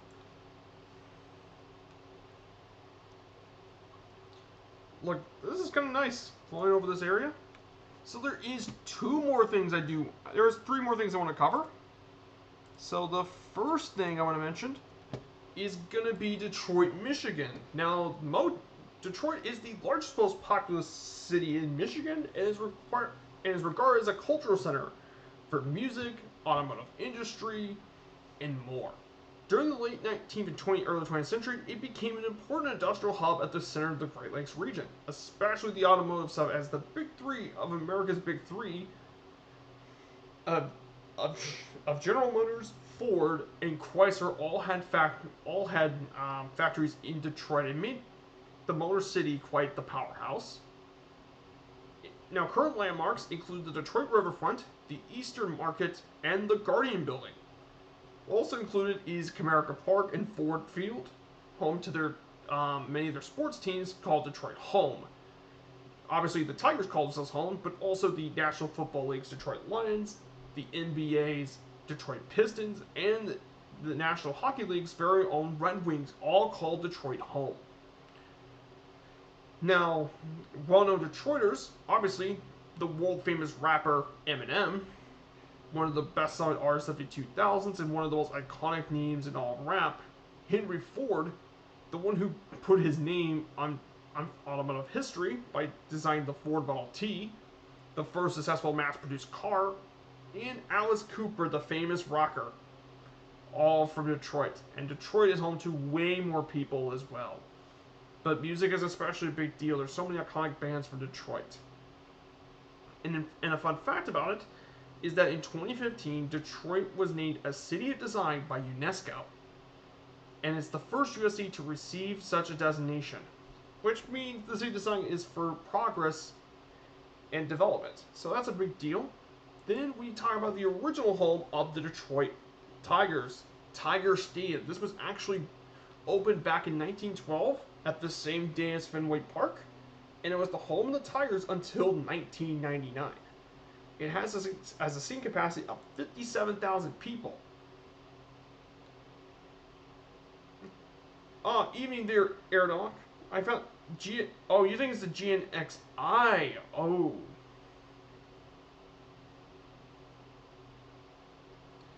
Okay, so it has a field dimensions of 340 left field, 365 at left center, a whopping 440 at center field, that's extremely deep, 375 at right center field, and 325 in right field. Now, the notable features at Tiger Stadium are the overhanging upper decks, and they did that to try and get more seating. So, in fact, they overextend by 10 feet, so fly balls in our parks would be, what would be a fly ball would be out of the stadium. There's a flagpole in the middle in play that was supposed to be at the new ballpark, but that never came to be. And finally, a unique dirt path between the home plate and the pitcher's mound, which is extremely rare nowadays. Now, some of the iconic moments at Tiger Stadium include the longest verified home run in history by none other than Babe Ruth that went 575 feet. It cleared the right field roof and went way out of here. Lou Gehrig's consecutive game streak ending in 1939 at 2,130 consecutive games, and Reggie Jackson's home run in the 1971 All-Star Game hit one of the transformers up there in the right field roof. So if you can see this little thing, that's where it hit. Now, there are over 30 home runs actually hitting on the right field roof over the years, including some that hit over the roof. But only 4 have actually hit onto the left field roof. And of those 4, Cecil Fielder was the only one to clear the roof at left field. And the reason that's the case is because the left field roof is further away at 340. Whereas right field is pretty easy to hit onto the right field roof. Which is pretty crazy at Tiger Stadium. The thing I'm a bit sad is the fact that Tiger Stadium, that Fenway Park is still there, from 1912 is still going, but yet Tiger Stadium hasn't, which is kind of odd. Now, it didn't get torn down until it didn't get torn down until 2009. But they used it for quite a few movies. They used it in the movie 61, which I have the movie there. It talks about Roger Maris and Mickey Mantle's race to break Babe Ruth's home run record. And they used it for a few other stuff, too. Yeah, baseball fields and golf courses are all unique. Absolutely. They're friend all. Not seen to you since I removed it. So yes, it is the solution.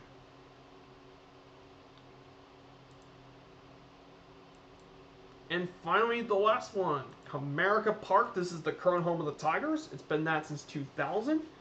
It has a seat capacity of 41,000. Now, the outfield dimensions were 345 left field, 370 at left center, 420 in center, 360 at right center, and 330.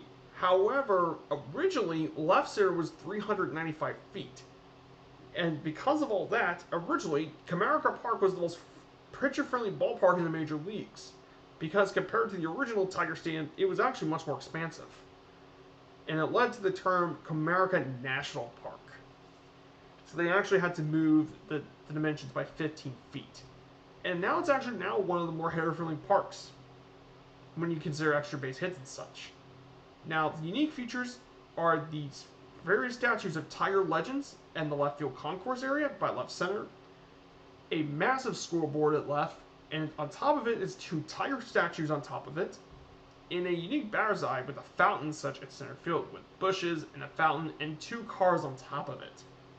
Also, in addition, did they film some of the natural original Tiger Stand? Yes, they did. The natural. Yes, absolutely, Kazaki. That was another one I forgot to mention. But yes, the natural was filmed there too.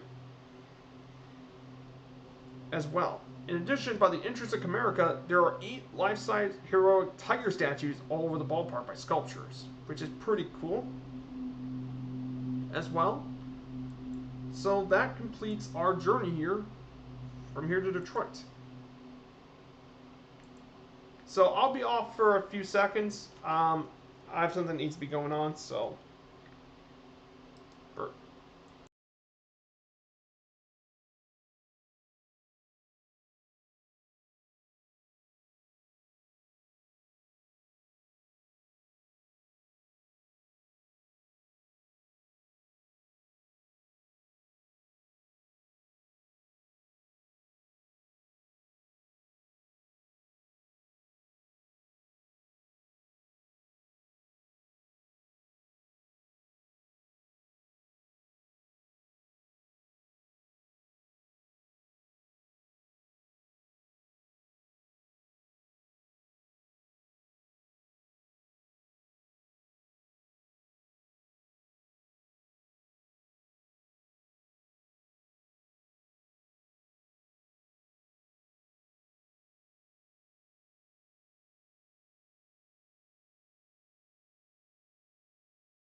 I'm back. Sorry I had to do something quick.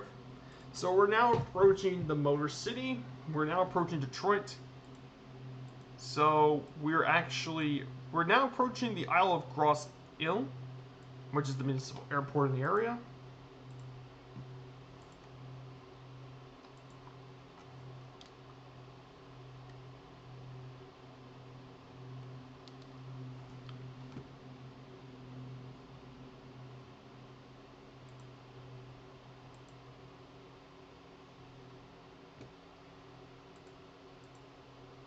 Viper Strike, did you know that 2 South African music fans of Rodriguez led them to find the musician? They called Searching for Sugar Man covers the events. Ah, I've not heard of that. But that's a very interesting story to tell me, Sydney. That's interesting. I didn't know about that.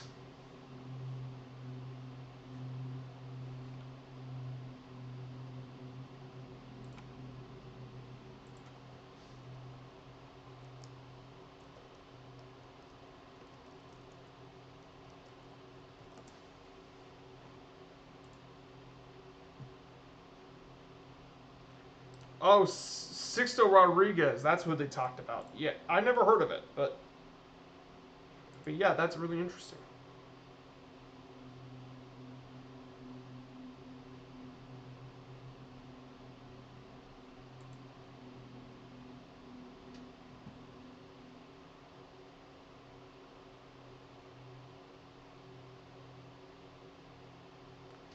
I didn't know he was so popular in South Africa.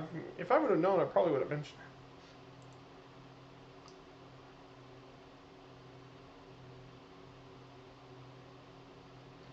So apparently, I found out too that he actually in South Africa, Rodriguez sold more records than Elvis did, which is odd. So I didn't know about that, but the more I looked into it, I realized he actually sold more records in South Africa than he was by Elvis, as well as other countries in South Africa.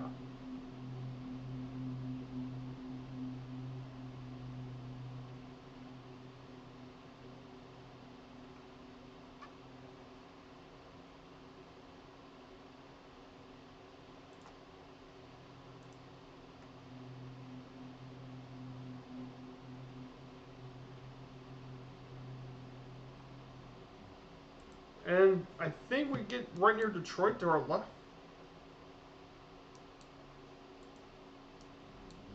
To our left. So we're getting near Detroit right now. There's the island. Yeah, he's from Dearborn. Dearborn's right around Detroit.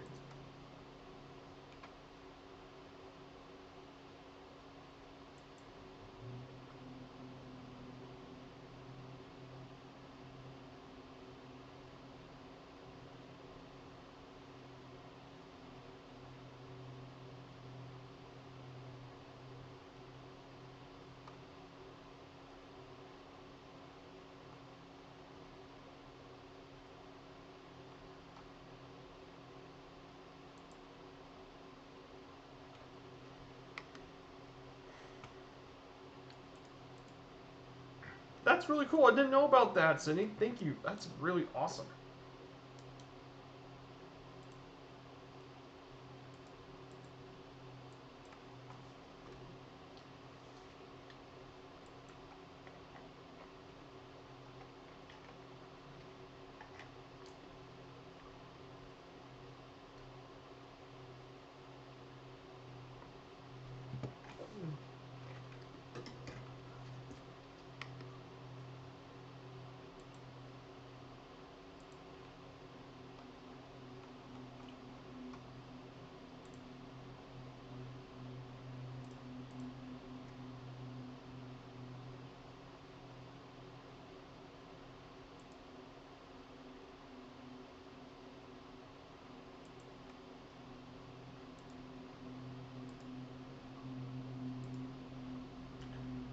Bob Seger from Detroit. Yeah, Bob Seger. Yeah. Very iconic rock band. I know I'm a bit young for Bob Seger, but yeah, that's a big name band back in the day. They're old now. Mm-hmm.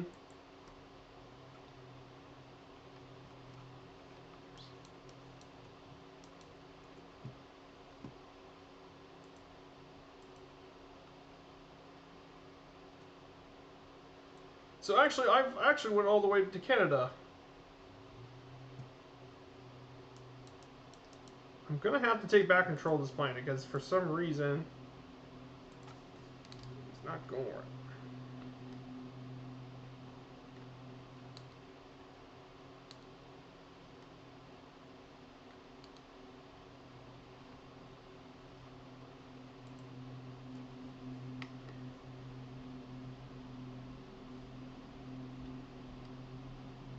Boom.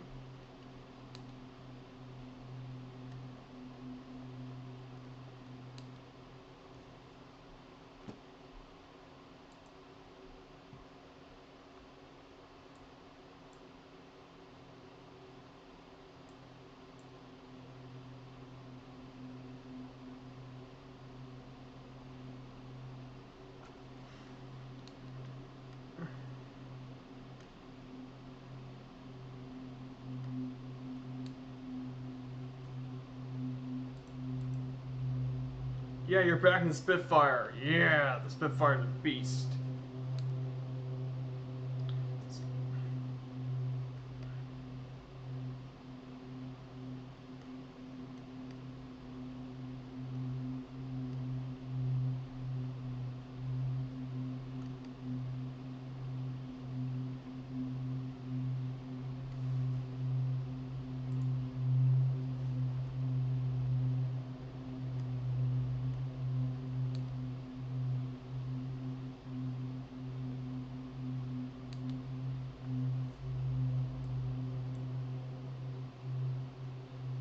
So over around here, this area is where Fords made their factory and stuff. Dearborn. Dearborn's over there further back.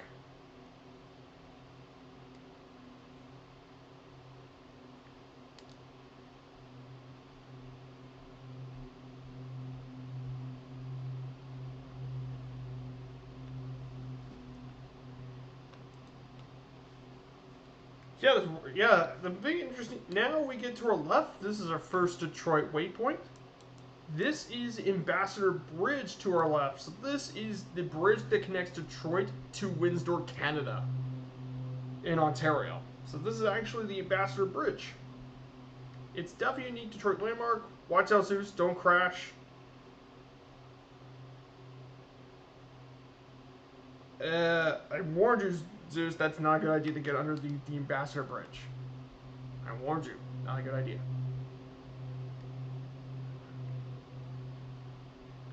And there are quite a few areas I do want to mention, so let me go ahead and fly them over. After we go down here, we're going to go turn to our left.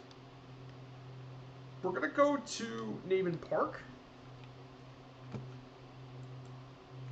Nagle Park is where Tiger Stadium once stood, which is over here. So this is where Tiger Stadium once stood, guys. Right here. This is where they built the ballpark on. Hard to believe that this is where once a 100,000 seating capacity stadium used to once stand, but that's since been demolished by then. Originally, they also played the Detroit Lions used to play here too, at Tiger Stadium.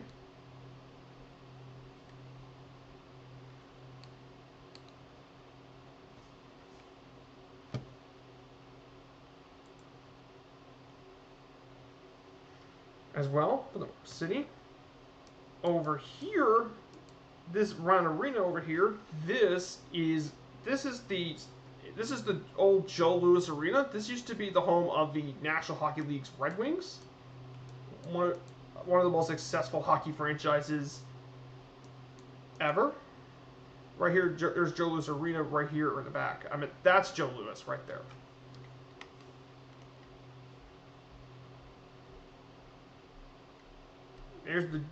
There's the GM building behind me. Just went past smoothly.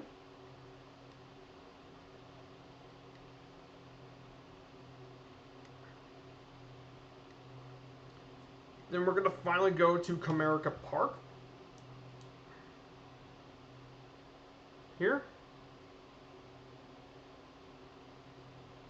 I'm gonna go ahead and actively pause this, and I'm gonna fly over the ball. Put this. I'm gonna go ahead and pause. And then I'm gonna, yeah, Detroit's incredible. Like, Detroit's changed a lot since. So, Comerica Park, down over here. There's the Comerica Park entrance with the tiger statues. I know that's not photogrammetry super well in the sim. There's the entrance to the park. There's that big scoreboard to the left, scoreboard area to the left. There's seating area right here. There's a seating patio over here, so you can put a party deck area over there. There's the Batter's Eye Center Field with the Chevrolet fountain, and there's the two cars standing on top of it. Then here's the concourse area, featuring some iconic players.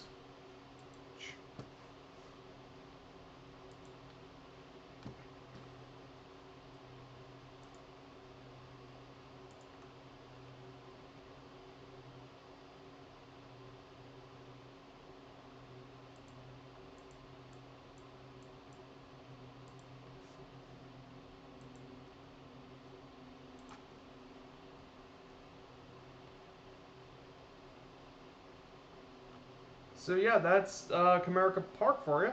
And right next to it is Ford Field, home of the Detroit Lions football team, which has historically been terrible. Despite having great players, they were terrible.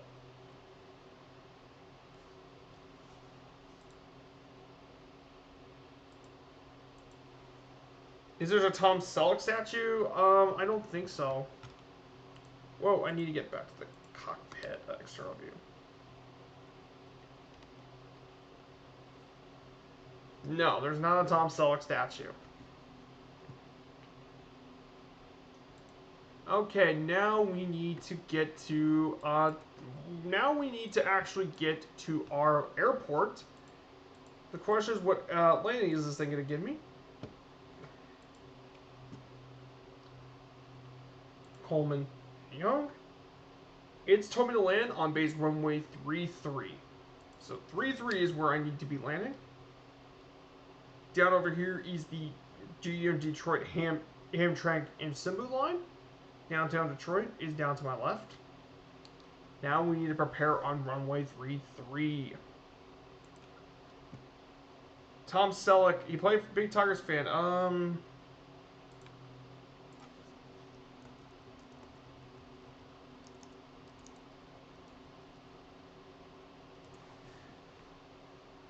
No, there is no Tom Selleck statue.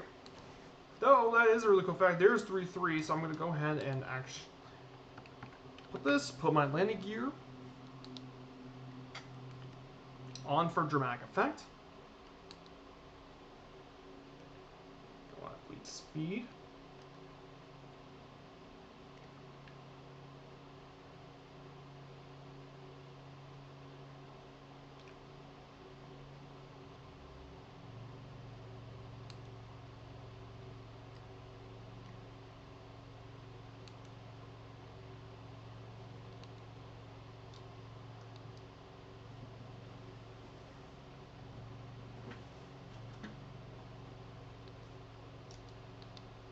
This is the final destination. Uh, Kilo Delta Echo Tango. This is our final destination on runway 33. We should get landed soon.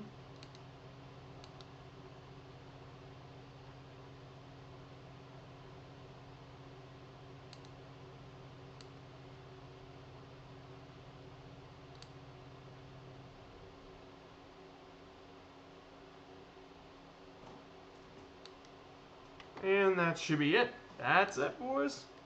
We landed.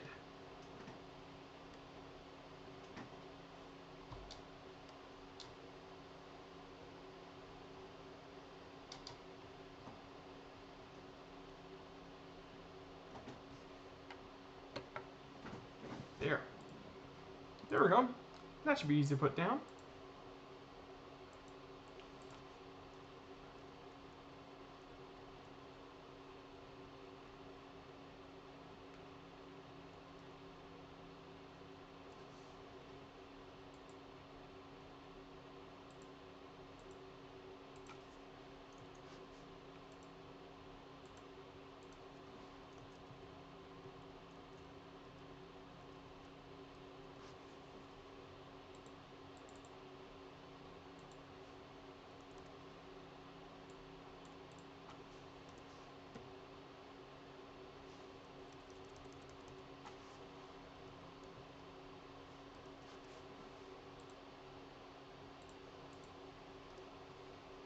Always great to catch up with you, Viperstrike. Thanks for the comment. So, not a problem there, Sydney. Thank you. So, Friends All has just landed.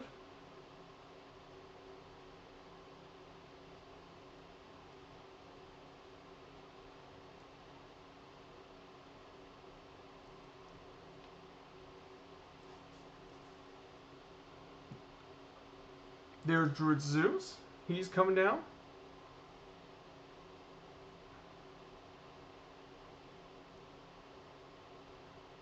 Careful with the Spitfire. I know how difficult that thing can be sometimes.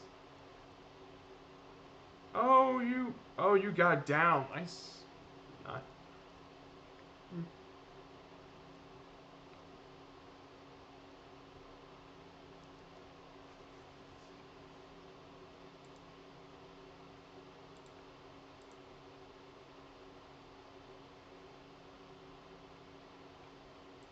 I think I know exactly where you're flying. Well, I just landed my final destination to Detroit, MuseFan.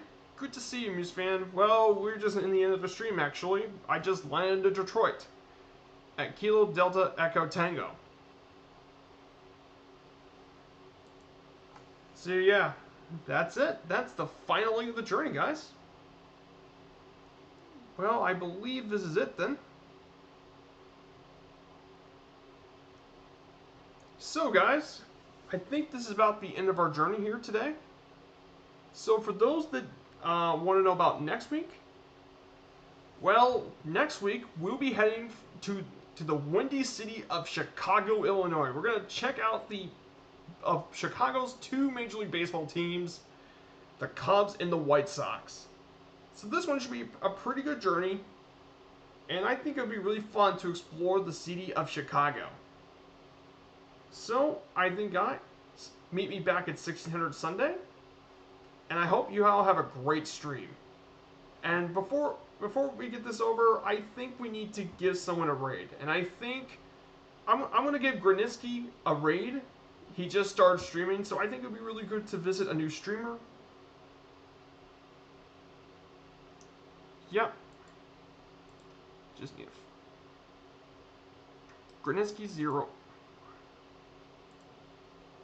Chicago, I know, yeah.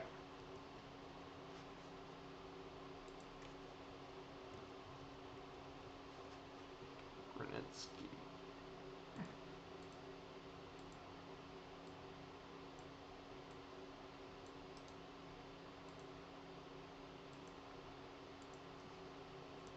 Thanks for hosting. No.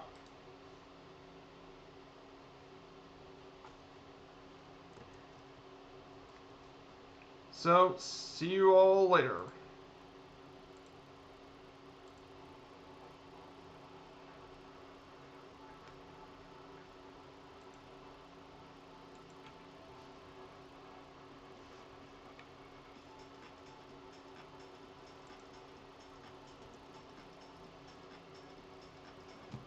Let's get Gradinsky here.